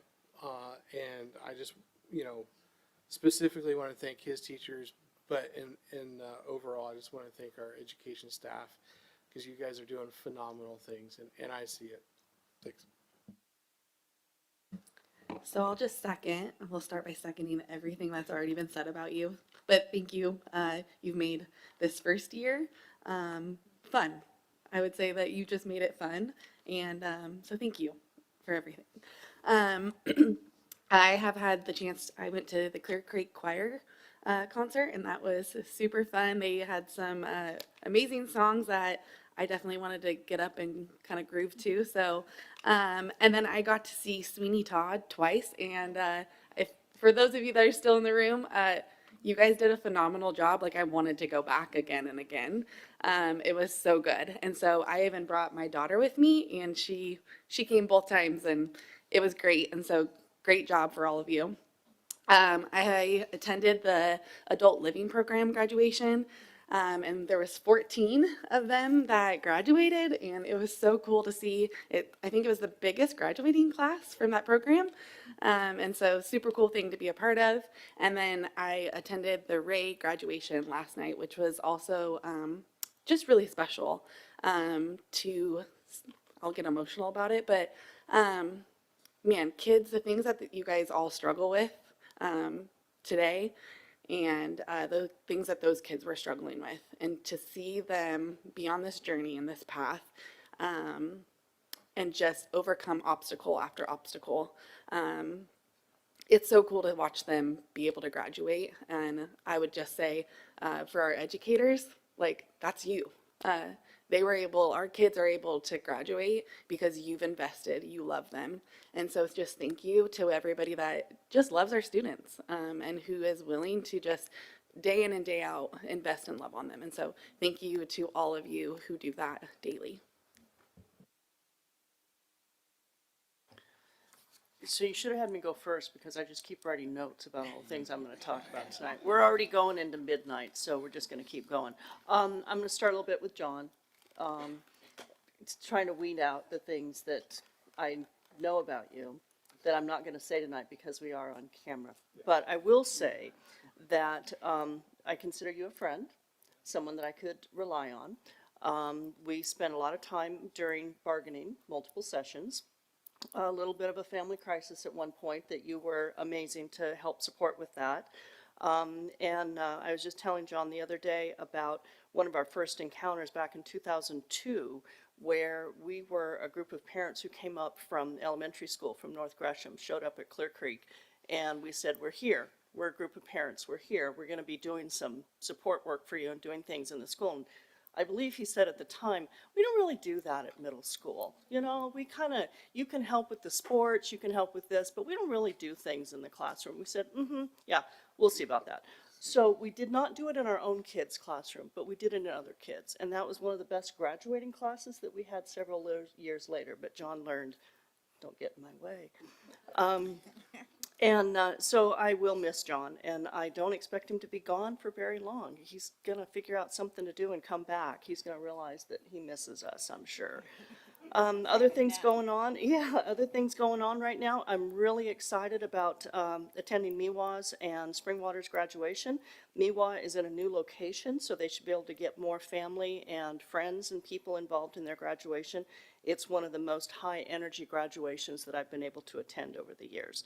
I've had plenty of students this last month or so visit me in my place of business on various activities and events and things, and it's been a lot of fun to have their comments and conversation. Everything from middle school to Cal to some of our other schools where I'm on Main Street. It's easy to come and visit and ask questions about how do you actually run a business. So that has been one of the wonderful things that I have been able to participate in. And then I did want to bring up as well, June is Pride Month, and it's the annual commemoration is set aside to honor and recognize members of the LGBTQIA+ community, along with their allies and supporters. Observed all month long, the celebration is marked with parades, marches, dedications, remembrances, and other events. There are a variety of quotes and statements from a wide range of people and circumstances, and one of my favorites is a simple one. Every single American, gay, straight, lesbian, bisexual, transgender, every single American deserves to be treated equally in the eyes of the law and the eyes of our society. It's a pretty simple proposition, said Barack Obama. So with that, I will end my comments for this evening and look forward to next school year when I can schedule a few more visits into our schools. I'd like to also start off by just acknowledging John, and I can remember the first time I met you last year at a safety meeting And you have just exemplified excellence, caring, and real leadership. So thank you for that. And I'm certain that the staff is going to miss you in the schools. And I want to say thank you to students, educators, parents, and district staff, especially Superintendent Klinger, for a great school year. And not only is June Pride Month, it's also recognizing Juneteenth. And so I want to recognize Juneteenth. And also, since my last check-in, I have attended a graduation. I have a couple more scheduled, but I attended Center for Advanced Leadership graduation, and it was amazing. It was scheduled for 2 hours, and it went exactly 2 hours. I was like so thankful. And then the following week, I attended their fashion show. One of their Fab Lab was holding a fashion show, and that was really amazing also. And I just want to end by saying that I'm looking forward to another great school year and representing the community the way that I was elected to do so. Thank you.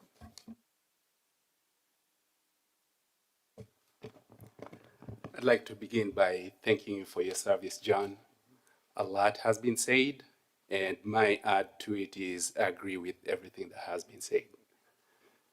And I recently participated in several volunteer activities at Highland Elementary School. And in the interest of time, I will highlight just a few.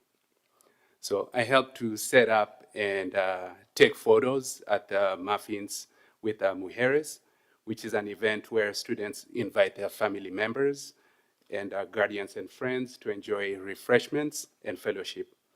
And then I also assisted with a fifth grade picnic by helping to set up and serve food. And having volunteered in their classrooms, I was especially touched when a few students asked me to sign their yearbooks and also their t-shirts. So that was awesome. And then I also had the opportunity to chaperone Highland students on a walking field trip throughout Gresham, downtown Gresham. So we visited these chambers here, and we were able to speak with our counselor, Jerry Hinton, and we spoke with also several city staff members, and they shared information about their roles and the services that they offer. So the students also visited the Gresham Historical Society.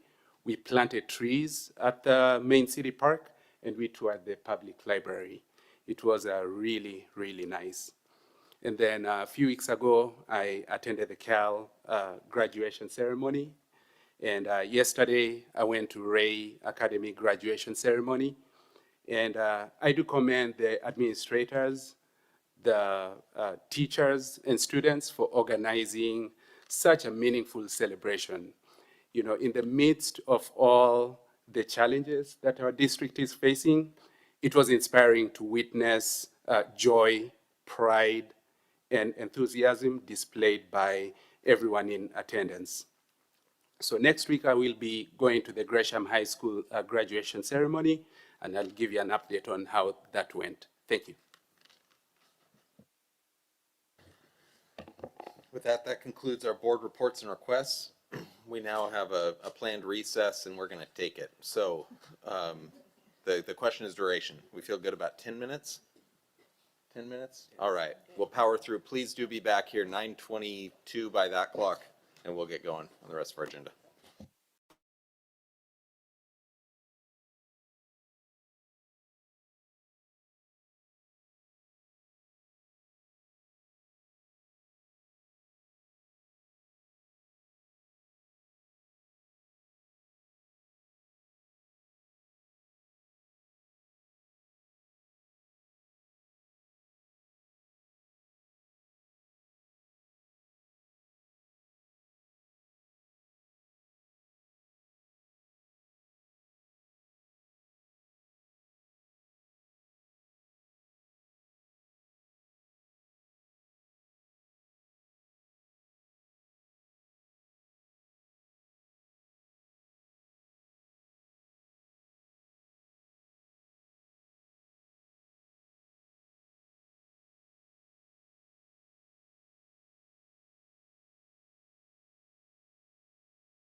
All right, we're going to reconvene and move right into our association reports. So we're joined by GBEA, Tracy Jackson.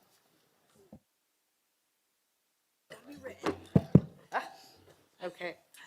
Hi, tonight I am here for GBEA President Matt Wallace. He's homesick and extends his apologies, but you get me. I am Tracy Jackson, GBEA Vice President of Elementary and also a second grade teacher at Hall Elementary. These days I am also going by GBEA President-elect. So, yay. Good evening, members of the board. I am excited to take over for the next biennium.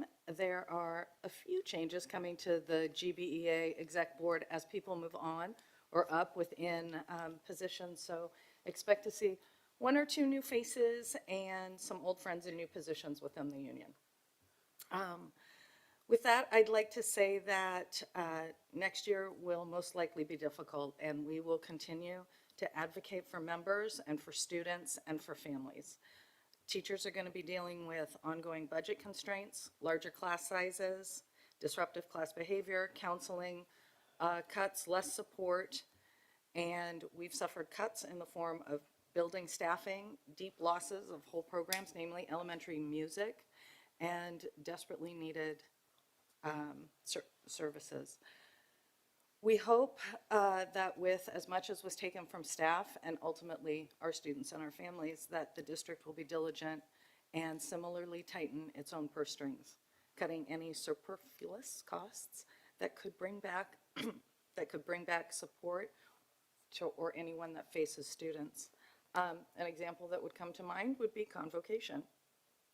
We also hope that the district and the board take into account when making distribution decisions that our school communities have different abilities to fundraise, and not recognizing this inequity gap between different populations in our district would be a detrimental mistake. So I hope going forward that we can collaborate and work together to continue to strive for the most equitable outcomes for all of our students and families, while always centering our most marginalized students and populations in every decision, every time. Thank you. Thank you, Tracy. Jessica Hauk, I think it moves. OSEA. Hi, everybody. My name is Jessica Hauk. I'm the head custodian over at Cal, and I'm happy to be here tonight. Tia is sad to have missed this meeting, and since I was the last one of my group to show up, I was voluntold to sit in this chair and chat with you. I will start with, because I know what John Cook is going to miss the most, is me reminding him how old he is. In 1992, I was beginning the first grade. I was 6 years old, so that's, I know you are. On behalf of our chapter of OSEA, I would like to acknowledge the amount of work, challenges, and decisions that have gone into the 2025-2026 school year.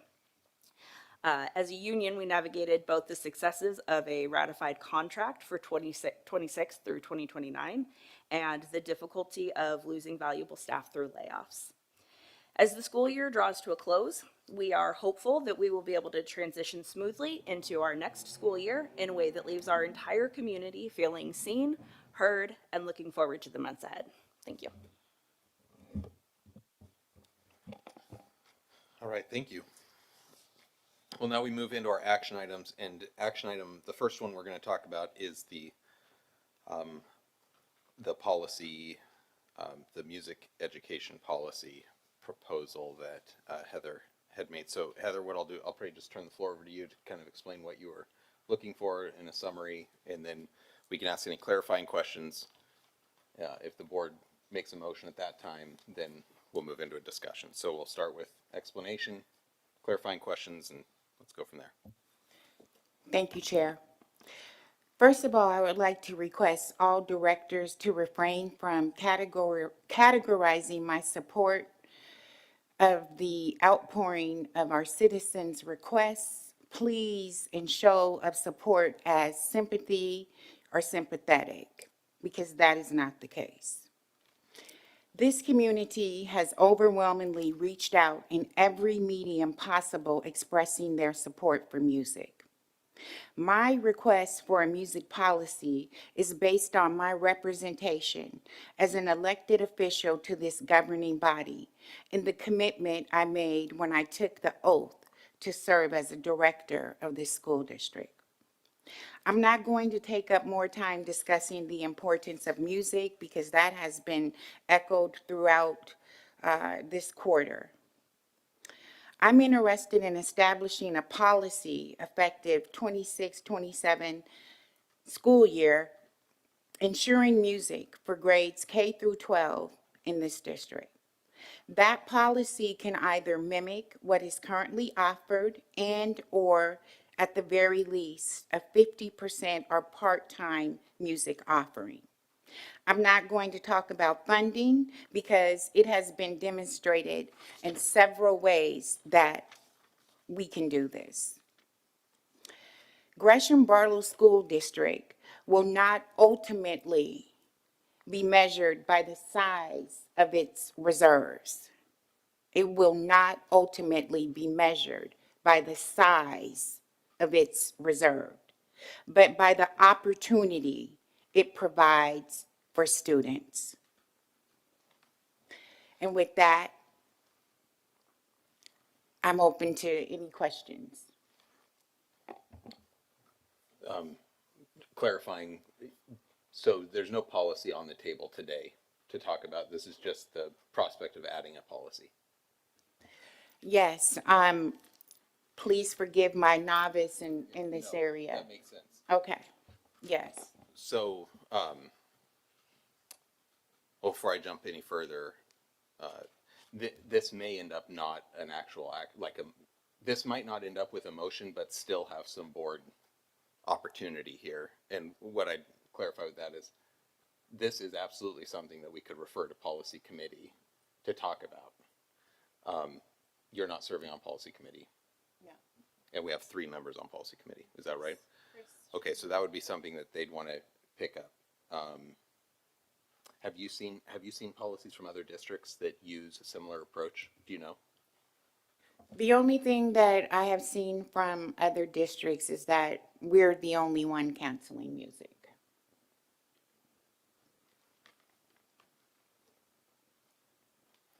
And I just, again, want to reiterate that the school district is not going to be ultimately measured by the size of its reserves, but by the services that we provide for our students.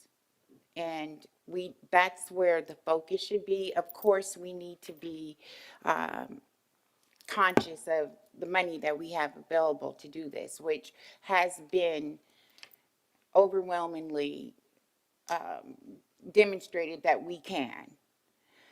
And due to my strong conviction to support this community and the overwhelming response to music, and music being a well-rounded part of a well-rounded education, I definitely would like for us to seriously consider a policy establishing and protecting music for K through 12.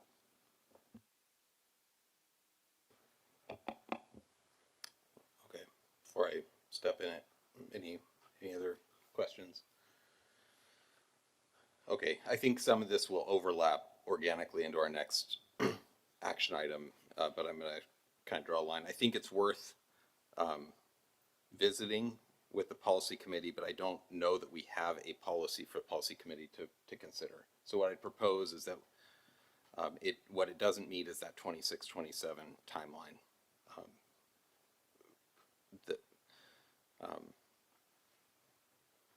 I understand what you're wanting to accomplish, and policy might end up as a solution that the board can consider. For 26-27, it's going to be a tricky timeline because we don't have a policy to look at. But what we can do is talk about a work session where we maybe have a more thorough conversation about the function of policy. Do we want to go down this direction where we're prescribing not state mandated work. And I think that's a conversation the board should have. But without, yeah, I don't see us going to an action. I'm trying to think of how to set the policy committee up, and I think there's a full board conversation to be had prior to that. Related not only to music education, but just the what policy is for us. Yeah, Arasto. I have a question. So I wanted to find out roughly how long does it take to implement a policy, just starting from scratch? Do we have a time frame? Yeah, I don't know that we have real precedent here. That's the thing. That's the catch. What we would usually do is policy review committee. A policy will go to them first. They'll look at it. That's 3 members who are out of us. Go ahead and raise your hand if you're on policy review committee. Boom, boom, boom. Okay. So it's reviewed by them, usually on a wonderful Friday morning. And then if they have a proposed policy, it's vetted through our subscription service through OSBA to look at state law, any tripping hazards. Then it comes to the board in a work session. If there's no issues, it passes through and it's approved at a business meeting. That's the usual path of a policy. A lot of times policy kind of comes down to us from the state as legislation is enacted that we have to meet those demands. So this is new, and I'm trying to figure out how to support this direction. Chris? So one of the things that, like you said, we do get a lot of our policy templates from the Oregon School Boards Association reflected in state and federal law. We do have policy that is not necessarily state and federal law, but they are operating things that we do for our district. We do keep it to 3 board members so that there's not a quorum because we're not making the decision in the policy meeting. We have had policy items, and I know John has been involved in a lot, and I'm not putting John on the spot, but we have had things where we've had to look them up and find, and Tracy did one recently where we were talking about something that was not necessarily a law, naming things, keeping things. That was one where she did some research on things. So I don't know off the top of my head if there is something like this that is already being in use. And policy is kind of a broad word. Policy, when we adopt it, is a way of doing business. It doesn't specifically mean that it is state or federal law, but it does mean something that has to have reasonable expectation, reasonable support, so that we're not breaking policy, because then that would be a bad thing. So I do think, at least as a preliminary, sending it to the committee to do some of that research. So again, we don't have a quorum, so that we don't get into a decision before we've gotten the information for it. I'm a little bit concerned that we would have something in place by 2026, 27, since we don't have an existing template to do. And looking at what is the implication on putting in something that is a program as opposed to what policy typically is, which is how to operate as opposed to dedicating money to something. So those are kind of my thoughts on having been on various, both the Oregon School Board Association Policy Committee, being on their policy committee that was part of reviewing policies before they went to school districts, as well as this policy committee as well. So I think it's good to ask the questions and be able to have more detail that we can get. But tonight, we have the basic framework. The interest in looking at it, the interest in doing something, the interest in codifying it. And whether or not that ultimately turns out to be a good thing or needs work, that's part of what the committee would work with. And it may, again, the timeline, the 2026-27 school year, there may be other ways that music is supported that doesn't necessarily go through policy, and that may come out as well when we start looking at what would it take to do a policy. So long and short of it, I know we're coming into summer already. I couldn't remember. Yeah. But we do meet, we still meet, and we still have, we don't wait and say, no, we're not going to meet again until November, because we do things as well, because we have board meetings in July. So we do meet and we can have the conversation about it. And Can I ask a point of clarification? yes, So are you suggesting, Chris, that the budget policy committee, or not the budget, the policy review committee would do the research, a preliminary research about kind of program-oriented policy? Is that what you're yes, suggesting? similar to the way we did it with naming things, with doing commemorative plaque things, similar kind of function of A, are there other districts doing this? B, what are the legal components of it? Because once you do put something in policy, if you don't follow it, then you can be exposing yourself to a legal litigation situation. So that's kind of the bigger thing, is making it functional Yeah. without making it restricted. Okay, I would like to, first of all, address that there's a lack of a sense of urgency. I believe that 26, 27 is doable. For the response to be, this isn't something we did before, we're not, you know, experts at doing this, that's just not acceptable. And, we have, again, we have demonstrated, it has been demonstrated that there is funding available. And we need to be courageous. We need to take some informed risk. And we need to listen to our community and to put things on a back burner or come up with this, this legal, and I don't mean mumbo jumbo, but mumbo jumbo. We are empowered to set policy in this district. That is the case. We are entitled and empowered to do that. And so that is what I am asking this group of leaders that represent Gresham-Barlow School District and represent this community. Because no one's talking about, let's look at the schools that are the most dilapidated and the most, with the lowest populations. No one's talking about taking money and are closing those schools, which would free up a lot of funding, okay? And we know what those schools are, but no one's talking about doing anything with those schools, and perhaps that should be a conversation.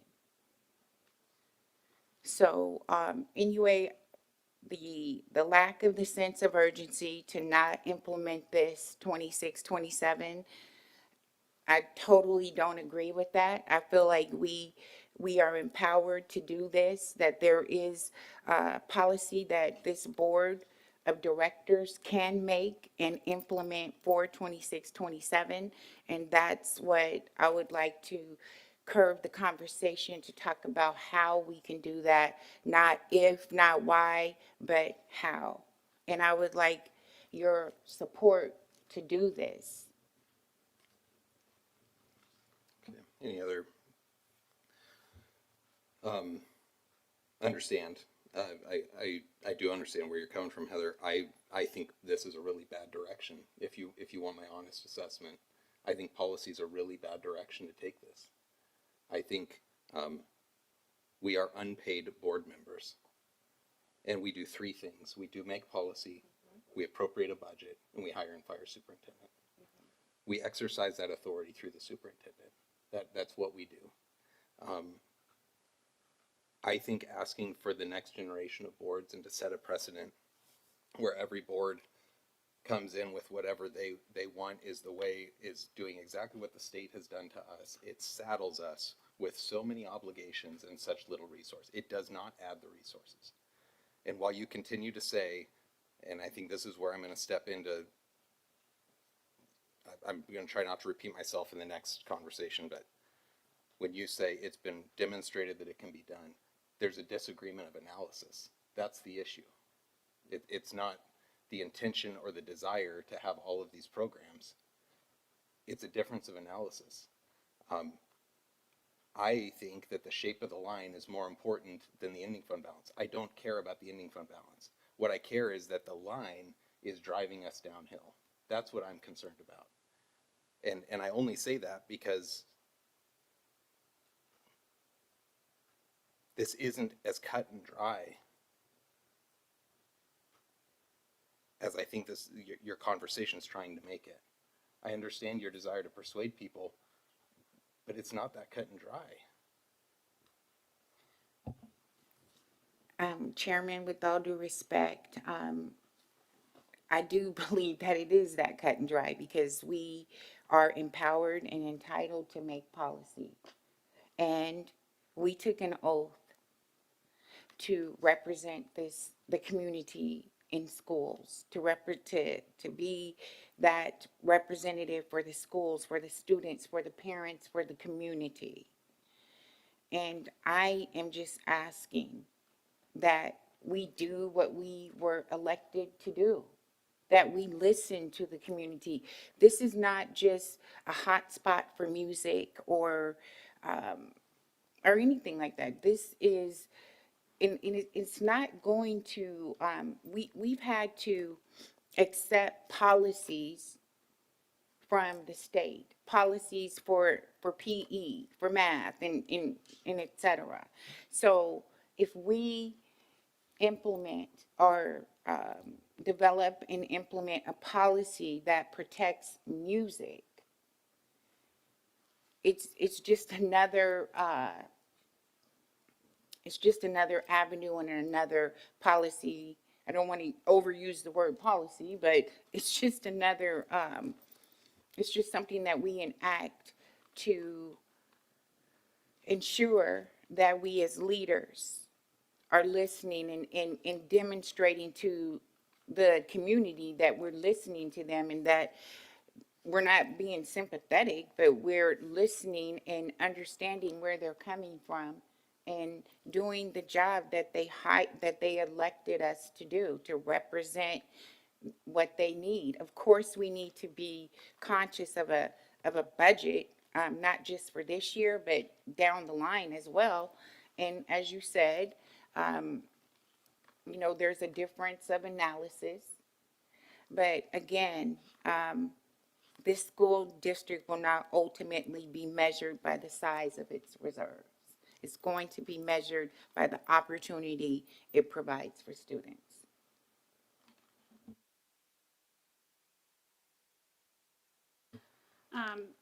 I would just like to say, I think initially I was confused about the amendment. I initially understood that a policy that you were intending to implement a policy and approve it tonight. And I shared my concerns about that. I am more than happy to have it go to the policy review committee, and I'm more than happy to do the research on other school districts that might have policies similar to this. But I do share the same concerns Blake does. It isn't just listening to the community and implementing a policy. It's essentially an unfunded mandate. And so I also can't in good conscience sit up here and repeatedly say about the state, you're mandating things without funds, and then do the exact same thing to our district. Because there aren't resources that go along with this. Even if we disagree on the analysis of the budget, and there is, you're correct, and there's money that, whatever, you think can cover this, that's a one-time fund. So again, next year we're in the same situation, and if we look at the pressures that are choking our budget, they're not going to be done next year. They're going to increase next year. They're not going to be done the year after that or the year after that, and they're not things that we can change about our budget. Declining enrollment and PERS and sped cap, those three pressures together are choking our budget. So unless there's radical reform with those at the state level, we're not getting out of this next year or the year after or the year after. We might not get out of it for 10 years. And so I believe in what the district's trying to do, which is right-size our budget so that every year we're not doing a RIF process. I don't want to do a RIF process in the next a lot of years. It's not a fun process. And so I don't think setting a policy is the only way I can hear the community. And I think it would be disingenuous to say, I heard the community and so I set a policy on this one thing, but I didn't set a policy about the 10 other things we heard from the community. I understand this had overwhelming support. They're organized. They have a group that advocates for them, so that's partly why there's so much support. I know our educators in our district are also extremely loved by our students, and so that makes this decision really hard. But I can't say I'm listening to our community if I'm only listening to the loud voices. That wouldn't be fair either. So. IEPs are unfunded mandates. There's tons of unfunded mandates. So I understand, and I criticize those, so I can't be somebody who's enforcing one if I'm criticizing them. But this also isn't a debate, and this isn't a, you're not asking us to do something, you're trying to pressure us into doing something, and each person gets to share their opinion and then we get to vote on it. It isn't a situation where you force us to try to change our opinion. So. I'm sorry, Director Regal, and I'm not trying to force anybody into anything. Just like you said, we all can make a statement. And so I'm just saying that I am asking you all to consider establishing a policy that protects music for K through 12, beginning with the 26-27 school year. And as you indicated, you have the right to say no, right? I'm not trying to force anybody to do anything. I am just stating what I would like to happen, as that's my right to do that. And it is definitely your right and everyone else's right to say no. And I just want to go on record with this community to say that I support music. I'm trying to fight for music, and it is not just my decision. It is the decision of the people that are up here, the leaders up here. And so whatever happens, please understand that I hear you, and you people online as well. I see you. And I support you, and I support music. I support a music program for K through 12 as it stands today or at part-time. And, I think it's being assumed that none of us support music if we aren't doing this policy. I think what we're trying to do is support all of our students and all of our staff in the best way possible. If we do a policy, we are hamstrung to that policy. And since I've been on this board, I've heard class size almost every single month. I've heard special education almost every single month. I've heard of counseling almost every single month. Where's the policies for those?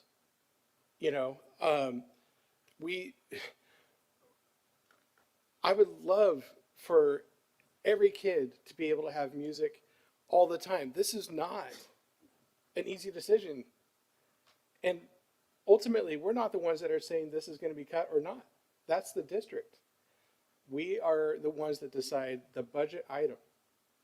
And to hamstring our district with a policy that we cannot continue after even, we might even better before this year, depending on how things are.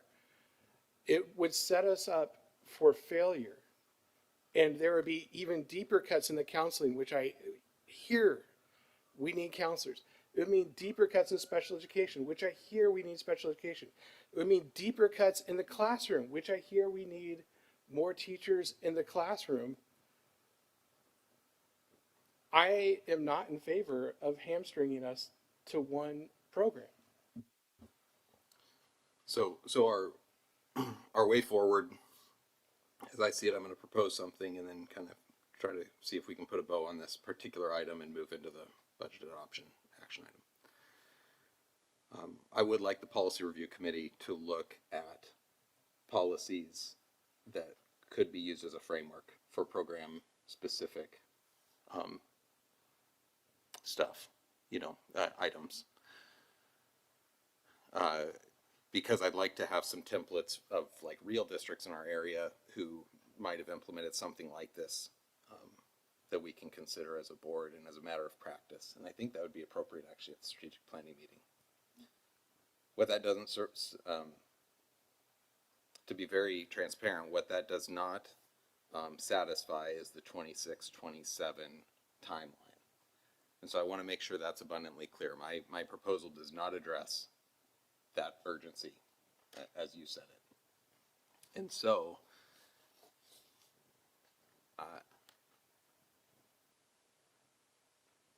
that's kind of, I'm trying to find a practical way forward. So that's what I have. And now, looking for kind of final comments on that.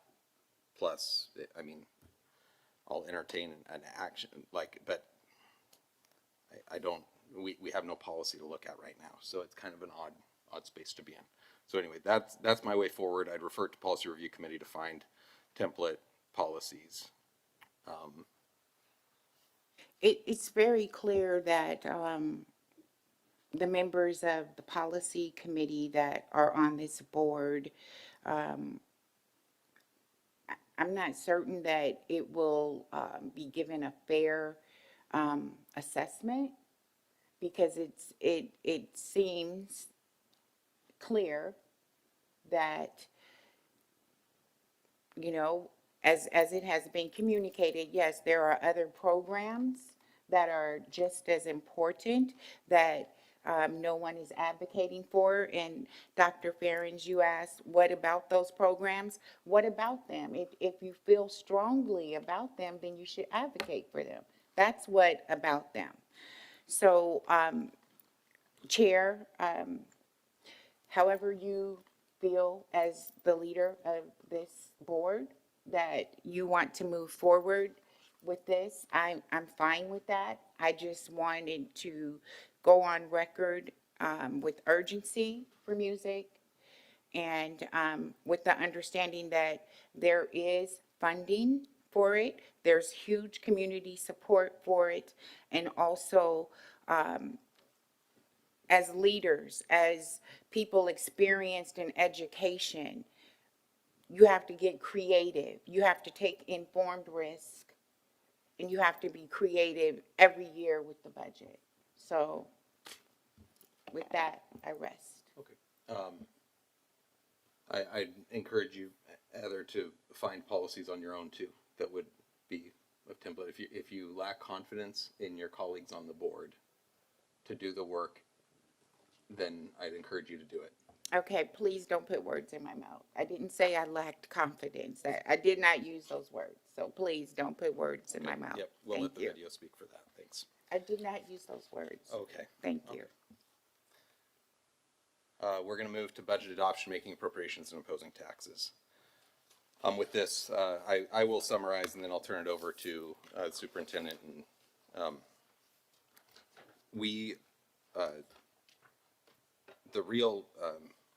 the deadline in front of us is July 1. Without a budget, the district cannot pay an employee. They can't pay an energy bill. They can't pay custodial staff. They can't. And so that's why this timeline is what it is. So the district, the budget committee approved the budget as it was presented, which is if you look at your recommended motions, is the top motion, the 284, 164, 164. And that's the level of, so that's what was approved. The district has more information, and I think I'll probably overstayed my welcome anyway, so I'm going to turn it over to Pete. Okay. Thank you. So The governing body can adopt the budget after the budget has been completed and the budget committee process has been done per ORS 294435. The proposed budget was approved by the budget committee on May 13th, 2026. To comply with the requirements of Oregon revised statutes, the school board needs to adopt the 26-27 budget, make appropriations, and impose and categorize the taxes prior to July 1st, 2026. Gresham-Barlow School District must appropriate legally adopted budget amounts for 26-27 prior to making expenditures or transfers in accordance with ORS 294435, which Chair Peterson was just summarizing. For additional consideration, Oregon Department of Education released the May State School Fund, otherwise known as SSF, and High Cost Disability Reconciliation on May 14th, 2026. The May reconciliation is driven by the final balancing by ODE of every district in the state, all 197 different districts in the state's audited numbers with the reported and estimated numbers throughout the previous year. So to kind of put that in more realistic terms, if any district anywhere in the state, all 197 of them, have one audit change, it requires the entire state to reshuffle and rebalance. That's pretty much the nature of how this stuff works. So what's commonly referred to for folks who've been doing this for a while is the May surprise for that exact reason, because how things get reshuffled due to audit changes then changes how that appropriation works. So what this means is that currently what has been projected is assumed approximately $3 million in revenue related to that May reconciliation for State School Fund and high cost disability. ODE's release numbers show that Gresham-Barlow will receive an additional $1.3 million for a total of $4.3 million. That $1.3 million is one-time only, unanticipated source of revenue. Staff recommends the board consider amending the budget to be adopted by appropriating up to an additional $1.3 million from the general fund to instruction. Two options for budget approval have been provided. One, to adopt the budget that was approved by the budget committee on May 13th, as is. The other is an amendment to the budget for the amount of $1.3 million from general fund to instruction. It is recommended that the school board approve the following resolutions as presented, and they are right in front of you, the recommended motions. I'll open with a question and then to the board to ask theirs. What function is counseling service in? Counseling would be support services, the 2000 code. And so the board can decide tonight to change one of the amendments, or because we have a history for the past 4 years of using the entirety of our contingency funds and then some, we can use contingency funds as a district to support more counseling. We can also do what's called a appropriations transfer, which is something that we've consistently done the past number of years. In fact, it's on the agenda tonight, where that can also be done later in the year. So there's a number of options available to the board. My question is going to be similar to Blake. What would, if we wanted to use a portion, I mean, whatever the appropriate portion is, what would your recommendation be? I believe that kind of the core nature of what the board's relationship to the superintendent's governance and my advisement would be is that you can either go with the original budget as presented, you can go with the amended as presented, you can go with a third option and say, we want 700K here, and we want 500K or whatever, but any of those first two options give the district the latitude to use the contingency funds, which are 2.5 million, whatever portion of that is deemed appropriate, and you can hold the superintendent accountable as the monthly reports are coming in every single month, which I think is actually a useful part of this entire relationship that sometimes gets missed when we talk about annual budgets. Every single month you're getting new information about what's happening, and every single month there's opportunities for conversation and redirection.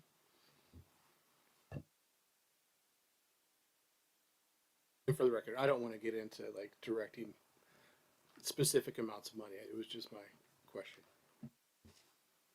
And I apologize that I feel my job is always to just present the options because I'm not the decision maker.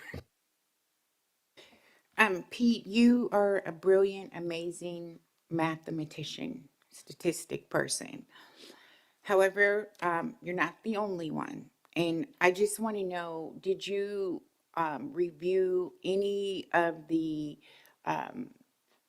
information from let's say Nick McWilliams, any of his, all of the work that he put into using your numbers to identify other ways that the budget could be spent, if you spent any time reviewing any of that? I did, and I appreciate the question. I feel that Nick is, like you say, very gifted at a lot of different aspects of fiscal reporting and at summarizing accounting information. There are, I think, some differences in how the for-profit and nonprofit world work with accounting and different, and the basis of full accrual versus modified accrual for governmental accounting that need to be addressed. But I don't necessarily want to necessarily get into the weeds. But what I do want to do is highlight that what's being presented in some of those blog posts is, to me, coming from just a place of advocacy. And it's a philosophical difference between what the board has charged myself and the superintendent, which is operating on that 8% goal, that ending fund balance 8%. Seeing that that's the goal, and there is a policy that was just passed by the board to temporarily lower that to 6.5 for 1 year only, it is still the understanding of both Tracy and myself that the board wants 8% to be the goal in the future and for it to be worked towards in the future. So that is the constraint that we're under. What I think Nick is doing a really excellent job of doing is saying it doesn't have to be that way.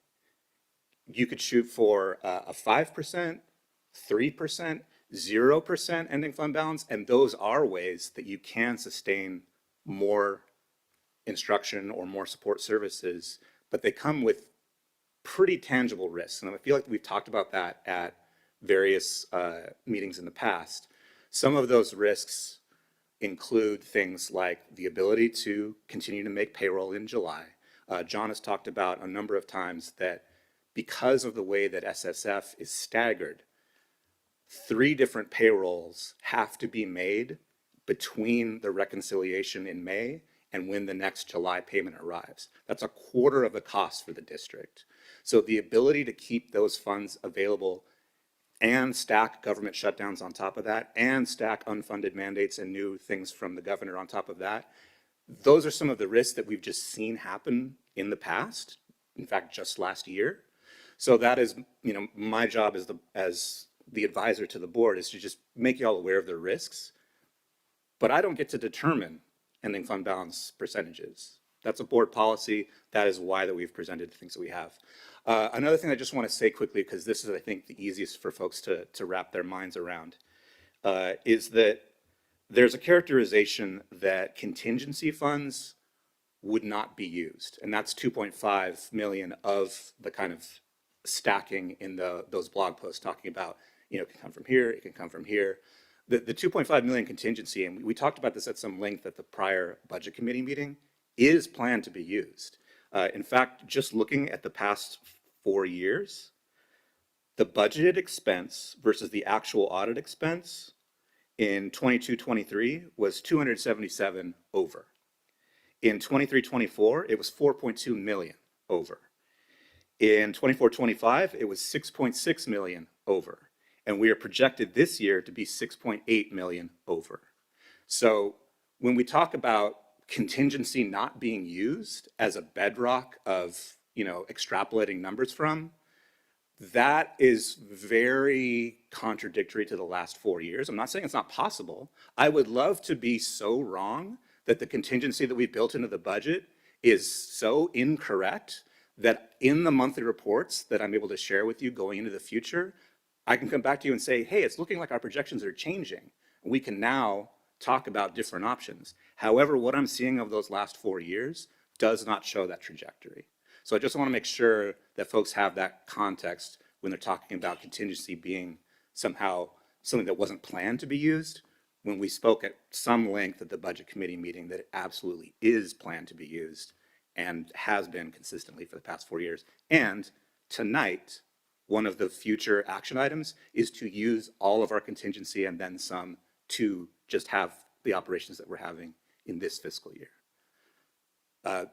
That being said, I think that Nick's overall points about risk tolerance, about what's possible within the next particularly 2 and 3 years, and then having to kind of reassess at that point, those are valid if the board is willing to take on significantly more risk.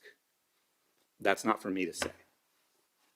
Thank you for reviewing his information thoroughly, and thank you for your explanation. I appreciate that.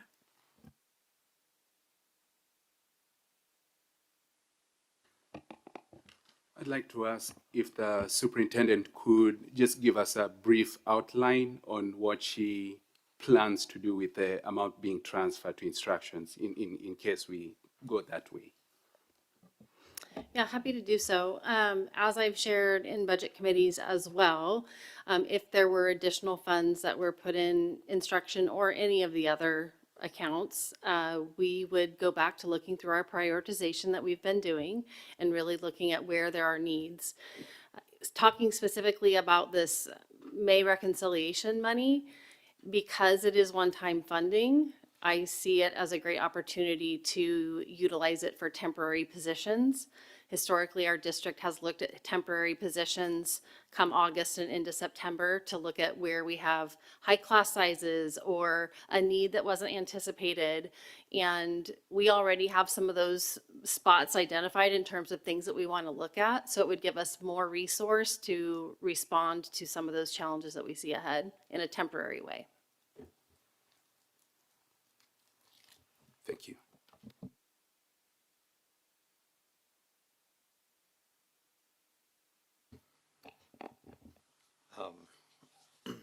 We have, for the immediate, we have a couple of recommended motions, just to re-summarize and find my place. All right, we have, we can talk about, let's talk about the first two. So the first two are an either or actually they're not even an either or, they're either or, because we could always add, I guess, up to 5%. Is that right? Okay. So the first one is accepting adopting the budget exactly as the budget committee saw it. The second one is also giving appropriation for the $1.3 million that came about from the reconciliation.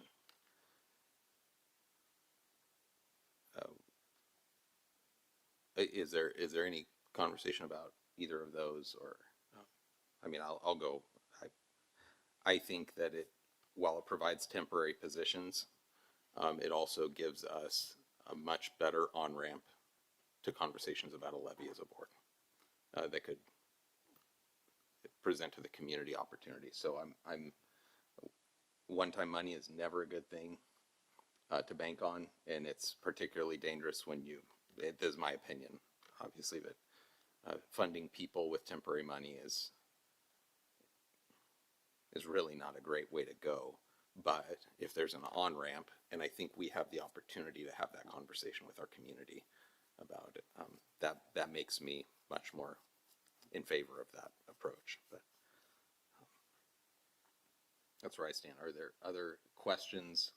Pete, did you say that options 1 and 2 provide the most flexibility with I think you said with the contingency money, or? Yeah, so basically either one that the board chooses or a third option, all of them allow for some other things to happen at any point throughout year 26-27 up until June 30th. Contingency funds can be used, and then the board can vote to use what's called an appropriation transfer, which is something we will be talking about tonight. So the same thing that we're doing tonight can be done sometime next year. Those contingency funds can be appropriated or used specifically for support services, for counseling or something else. So the worry that I think I hear about, does it have to be all instruction? Does it have to be all support services or some blend, is, for the dollar amounts that we're talking about, not a concern, because the 1.3 million being appropriated in addition, and the 2.5 that's going to be planned to be used for contingency give total flexibility between instruction or support services. And Tracy and I can be providing those updates to the board every single month as we move forward so that you're kept abreast of the situation, how things are progressing, how projections are matching up to reality. Just to clarify, for the contingency, that money can be used anywhere in the general fund, right? Or any other fund. Okay. Also, just to clarify, the first motion is to do nothing with that extra 1.3 million. The second one puts the 1.3 million in instruction, not in contingency. So it would need to be a third one if we would like to put it in contingency. Is that correct? That is another option, but that's not really what I was trying to alleviate the concern about. Because 1.3 million in instruction is part of the version 2 as amended, and version 1 as approved is leaving it alone, there's still flexibility for the district, for Tracy, to decide to strategically use anything up to that 2.5 million for support services, including counseling. And like I want to reiterate, using temporary money is always risky, and you know, I appreciate that you're looking at temporary hires as kind of a go-between, I guess. But I would say, as much as I'm maybe risk adverse, I think if we have the plan in place where we're using temporary hires, it gives our community a bit of a win. You know, we get a bit of relief, but I would encourage all of you to go spend time down in the Capitol this next year. It's the long session. I spend many days and many hours down there advocating for students and education. And please do so. They don't necessarily care about hearing from me, but they care about hearing from the teachers and the parents and the students. And you're going to be the ones that make the big difference down there. And I'm hoping that through advocacy with the state, maybe we're in a different position next year and we could turn those temporaries into permanents.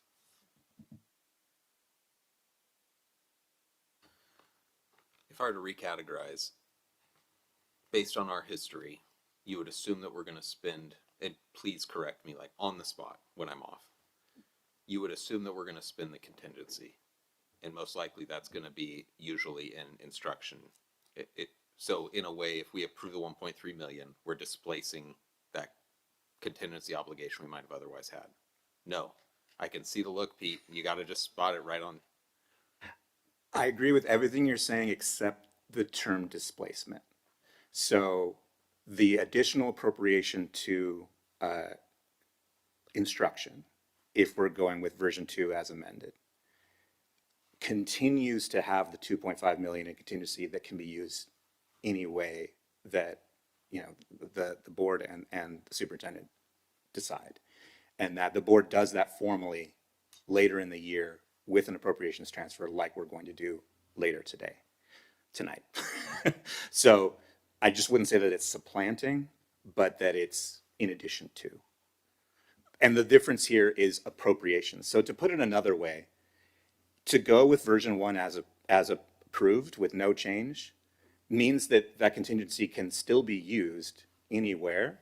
Going with version 2 just means that the contingency can be used for the 2.5 and there's an additional 1.3 in the mix. It's just setting that max threshold, if that makes sense. Pete, using this year as an example, and what we're planning to do later tonight, is it accurate that there is contingency being used for instruction and for student support?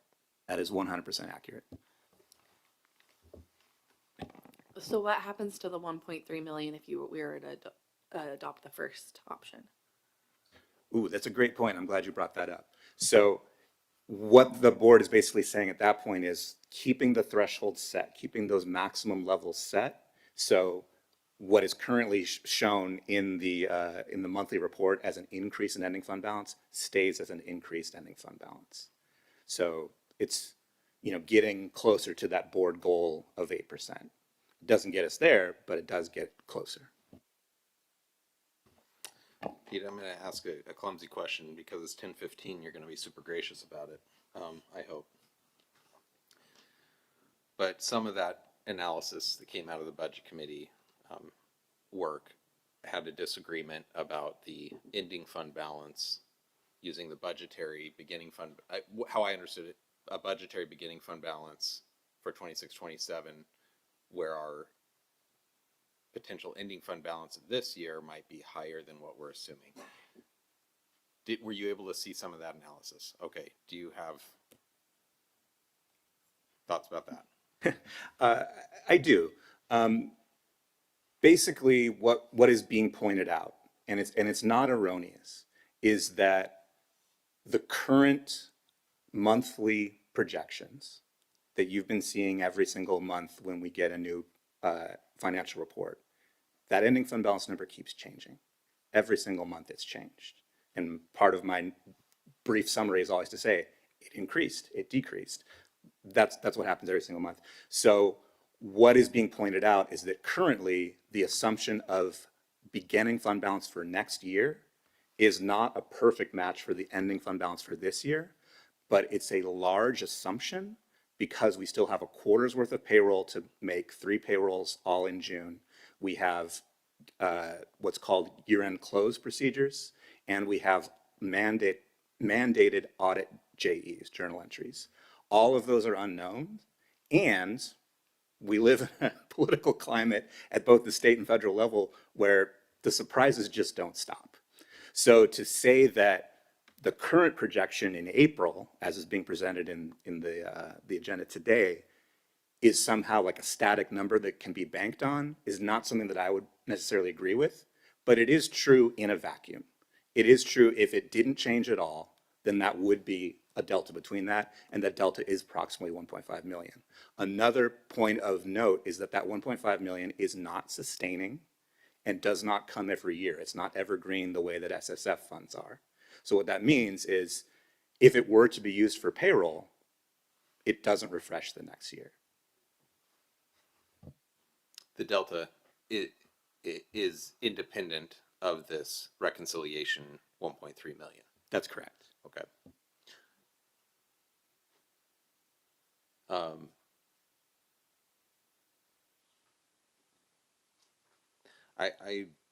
I have a question of this is why you're supposed to conclude a meeting at 9 o'clock, but I'm going to ask a potentially uncomfortable question here. I've said I'm firmly in support of the second resolution, and I will make the motion myself, except I'm curious about the risk of potentially adding more to contingency. Brenna kind of sparked that curiosity for me, that if we were to add to contingency, it would allow the district leadership to monitor the economic situation that we're in. To be clear, it's an abundance of faith that the board would be putting on the administration to do that in the face of the budget committee, who did approve a budget. But I'm also trying to honor the perspectives that were present on the budget committee, and I'm wondering what that would do, and I'm really sorry to put you in that spot right here at this dais. I'm also trying to find solutions as everybody is. Sure. So just, and I apologize for being as much of a stickler for terms with this, but there's no extra contingency in either version. Version 1, version 2, same contingency, it's 2.5 million in both scenarios. So the only thing that's changing is there's an additional 1.3 million of appropriated expenditures in version 2 that's not in version 1. But the effect, the ability of the district to pivot in real time, given how contingency has been used in the past and how appropriation transfers have been used in the past, means that that flexibility is there. So I see why you're thinking of it in terms of contingency, but I just do want to point out that they are separate line items. And to be clear, I'm looking at it as a third option. Pete, and it's separate of this, of the. I apologize. So if the board did want to put more into contingency, then yes, I agree with your characterization / assertion that there's more monitoring / more faith, as you put it, than the other options. So option 3, Blake, you were thinking is maybe doing a 1B with the understanding that that 1.5 million goes, or 1.3, sorry, goes into contingency, which would provide the district a little bit more flexibility. Is that my understanding? No, 1B, 1C, let's call it, would actually add to that amount because we have the authorization to do that. It would keep the 1.3 million as it's been proposed by the district within instruction. But it would add an amount to be fleshed out, additional of appropriation contained within the contingency to give them flexibility to monitor the economic situation. I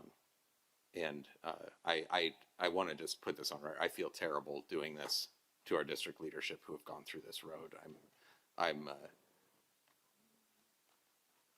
It comes out from a position of trust, immense trust in you and your capacity to understand the long-term view. I'm just looking for flexibility options. Pete, is there anything that prevents us, I mean, to Blake's point, so if there was the 1.3 and that was accounted for in instruction, let's just say as recommended, what I hear you saying, Blake, is that you would then consider allocating additional funds to contingency and increasing that from 2.5 to 3 million, let's just say, making stuff up at this point. Is there anything that prevents us from doing something like that later, or if that need arises, where we don't have to formally do that tonight? Yes, and that is what I was trying to talk about earlier, that there are multiple options that have been used in the past 4 years for exactly that flexibility.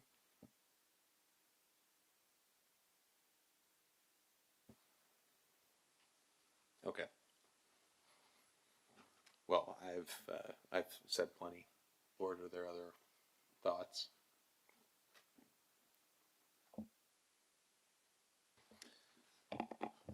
Okay, it's usually not for the chair. I'm hearing a recommendation against that, doing anything tonight of that nature.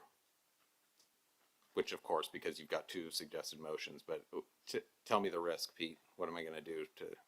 I wouldn't be so bold as to make a recommendation, but I believe that the board has the flexibility with the 2 options to monitor, to get reports from Tracy and I throughout future months as to how the contingency is being planned to be used or not, based on how the economics flow for the next few months. Blake, the other option could be to not do the full 1.3. No, I have full faith in the 1.3. Okay. I'm genuinely wondering if we added $500,000, what would it do? You know, I see, you know, we've talked about budget committee engagement, and I know how much the budget committee talked about trying to find that other million, and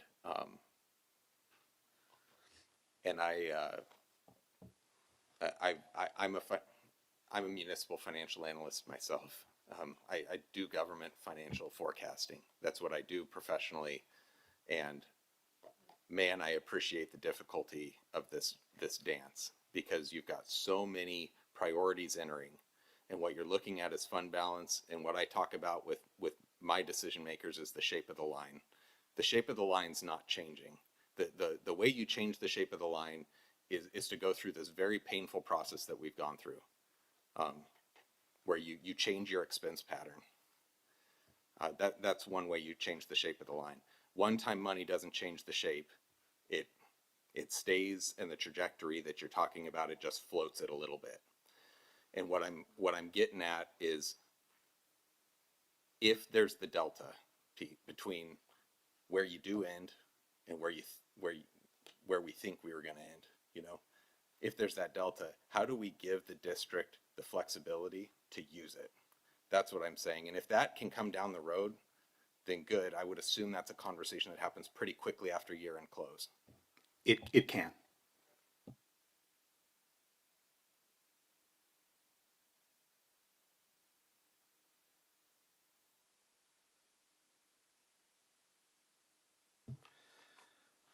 I move to ratify resolution 2027-01B to adopt the amended budget for the 26-27 fiscal year in the total amount of $285,464,164 now on file at the district's administrative business office. Second.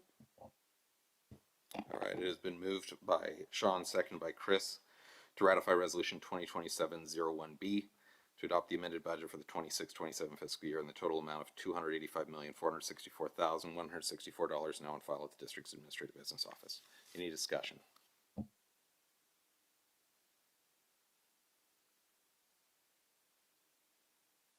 Hearing none. All those in favor? Aye. Aye. Are there any opposed? Okay.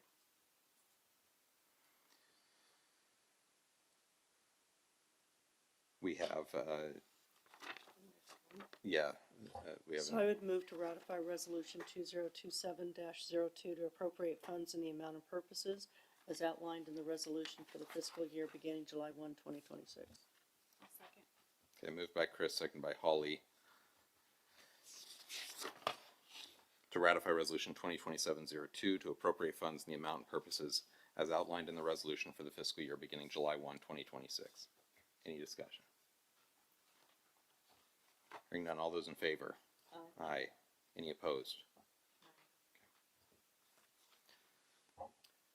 I would move to ratify resolution 2027-03 to impose the taxes provided for the adopted budget at the permanent rate of 4.5268 per thousand of assessed value for general fund operations, and to impose taxes in the amount of $24,297,818 for bonded debt, making these taxes hereby imposed and categorized for the tax year 2026-27 upon the assessed value of all taxable property within the district.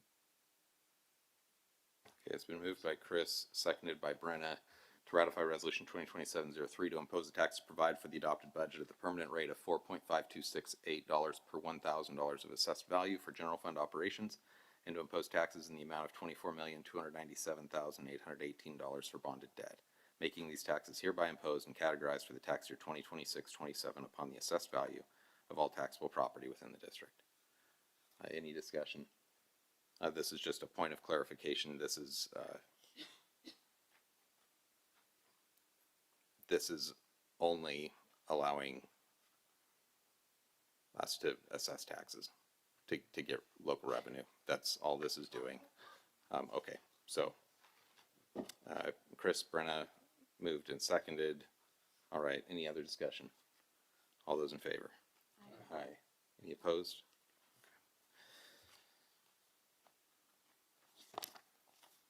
Okay. I am certain that the board's going to want some follow-up, probably with more routine. Or I believe we're talking about some revised financial statements so that we can have more clarity, and I'd like to bring you all up to speed how we get that clarity. Okay. Our next action item is alternative education programs. And this has Carla Gay and Donna Ravenberg, but I don't see Donna. Good evening, board. Thank you. Let me see if I can find this. Here we go. In compliance with board policy IGB HA and state law OAR 581022-2505, the board annually approves private and public alternative education programs contracted by the district. This spring, a multi-district team evaluated alternative programs in Multnomah County to determine whether they should be included in an alternative program for district approval. The evaluation process covers requirements set forth by the Oregon Department of Education.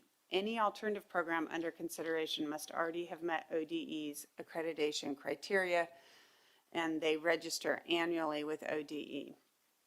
The attached list of alternative programs is being recommended for continuation into the 2026-27 school year. These programs have met the evaluation criteria described above. And I want to note that this does not mean that the contracts actually, that we pay them more than what is said. This just allows us to contract should we have students who require their services. So I want to make sure that that's clear. I would move to approve the recommended alternative education programs for 2026-27 as presented. Moved by Chris, seconded by Holly, to approve the recommended alternative education programs for 26-27 as presented. And I Any know I make discussion? this statement at every time, but these are programs that are available as student needs are requiring them. They're not something that parents can say they want to have, that it's based on education needs. We may not use some of them, we may use all of them. So it's just, these are the options that are approved for us to be able to pick from. Any other discussion? Okay, hearing none, all those in favor? Aye. Aye. Any opposed? Thanks. Next is resolution transfer budget appropriations. Pete. Hello again. Due to some transactions being characterized as an appropriation function different from the adopted budget, there is a need for appropriation transfers. In the general fund, instructional and support services had higher than budgeted expenditures that included increased PERS costs, which we've been talking about and had been projected since September of 2025, and fuel costs for transportation in the fourth quarter of this fiscal year. An appropriation transfer from special revenue funds as well as contingency will offset the general fund appropriations. The net spending effect across all funds is $0.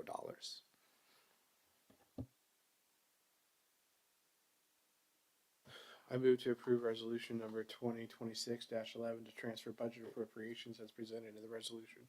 Second. Oh, the rest of it. Okay, it's moved by Sean, seconded by Rosto to approve resolution number 2026-11 to transfer budget appropriations as presented in the resolution. Any discussion? Okay, hearing none, all those in favor? Aye. Aye. Okay, next is an intent to award a contract. Sarah and John.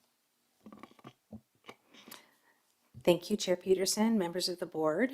We have issued or had issued on April 17th a request for proposal for athletic training. This is per OAR 581022215 in order to provide specialized athletic training services to student athletes. These include wellness and injury prevention, initial screening and evaluation, such as concussion, both baselines and concussion protocol training, immediate and emergency care, treatment and rehabilitation, which may include modalities, as well as developing treatment programs for injured athletes. The nature of the work requires adherence to policies, procedures, and regulations, including established medical procedures and federal and state laws.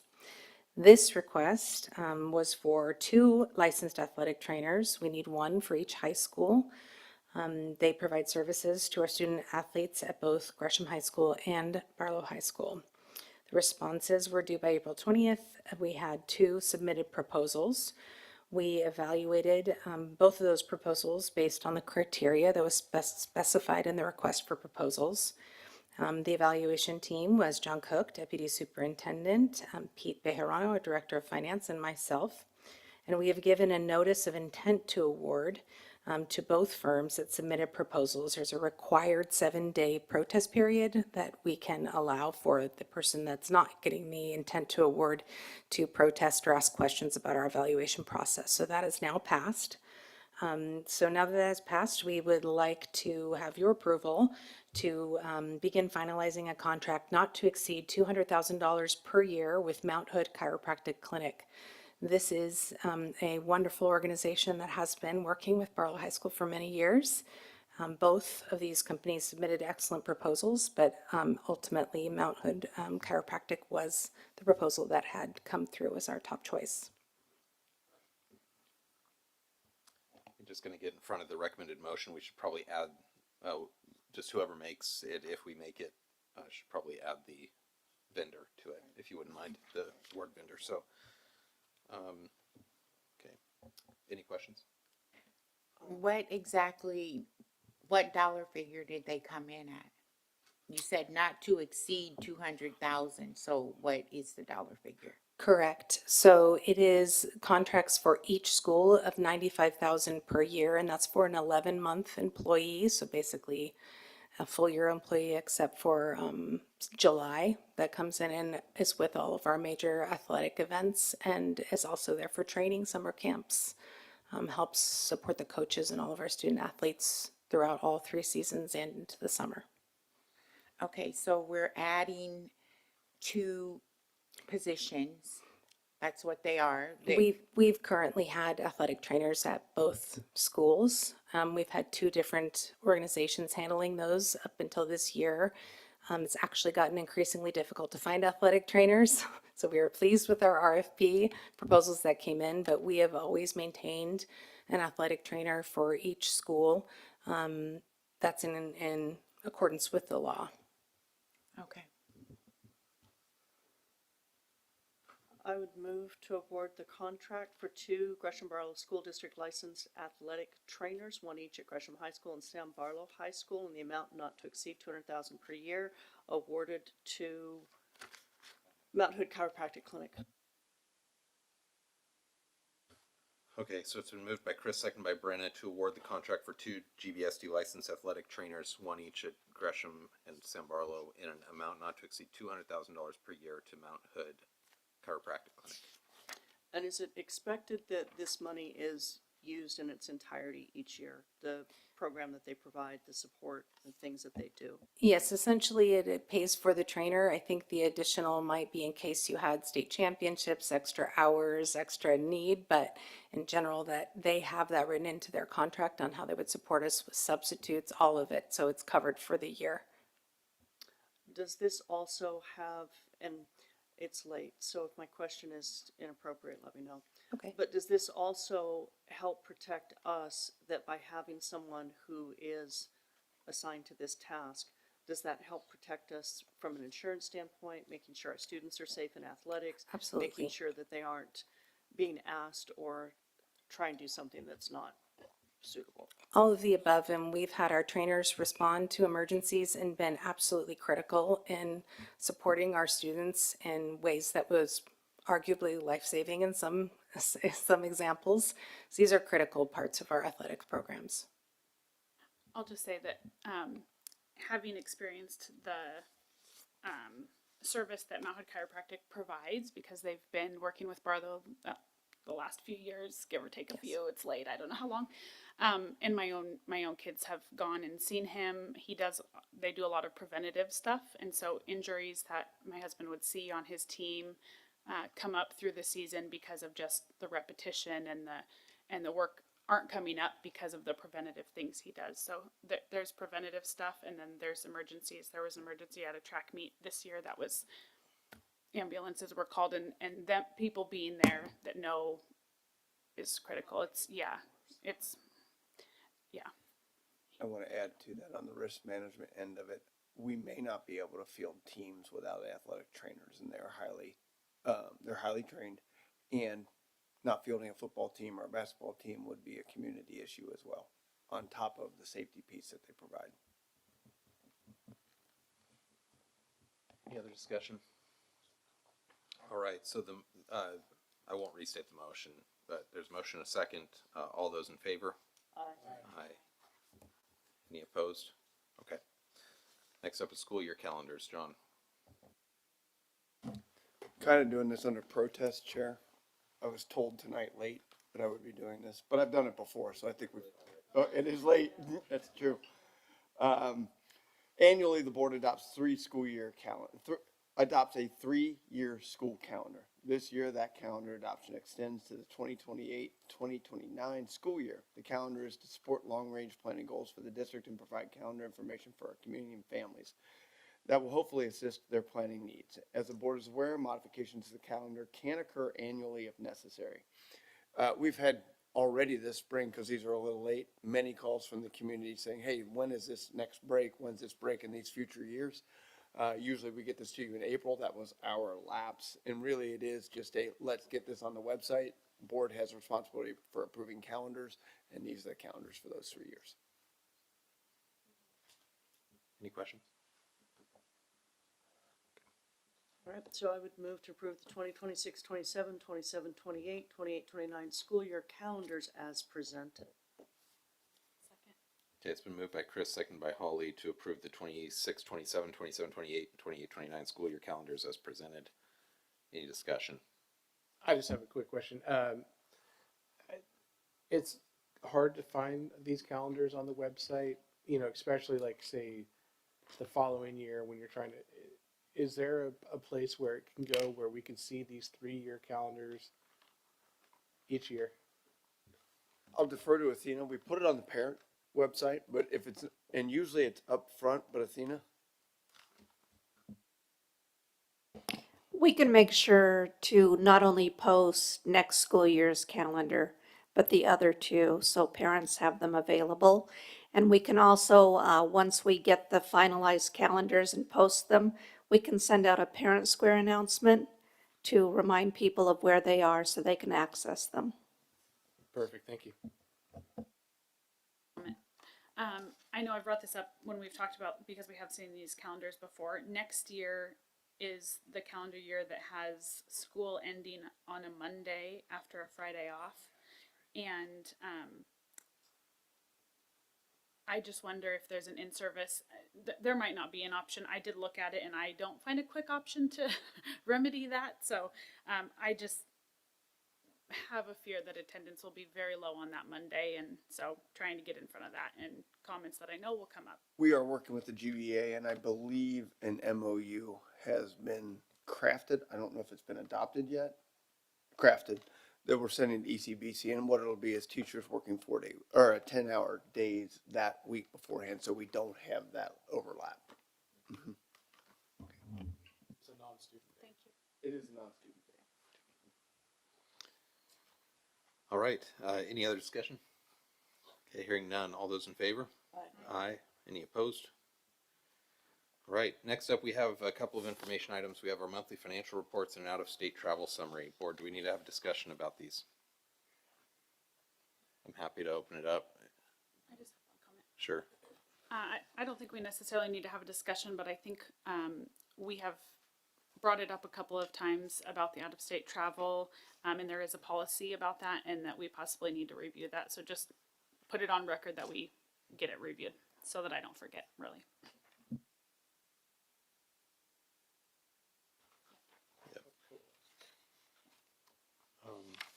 Okay, any other things we want to bring out of the information items for the community? Those are available on the agenda. You'll see a monthly financial update, which we actually approve in the consent agenda, and then the out-of-state travel summary. Okay, closing items. We have a board work session coming up on June 18th. Some of us on the board remember June 11th. We also have an obligation. June 18th is board work session. July 2nd will be the regular board business meeting right here in council chambers. And with that, there being no other business before the board, we're adjourned.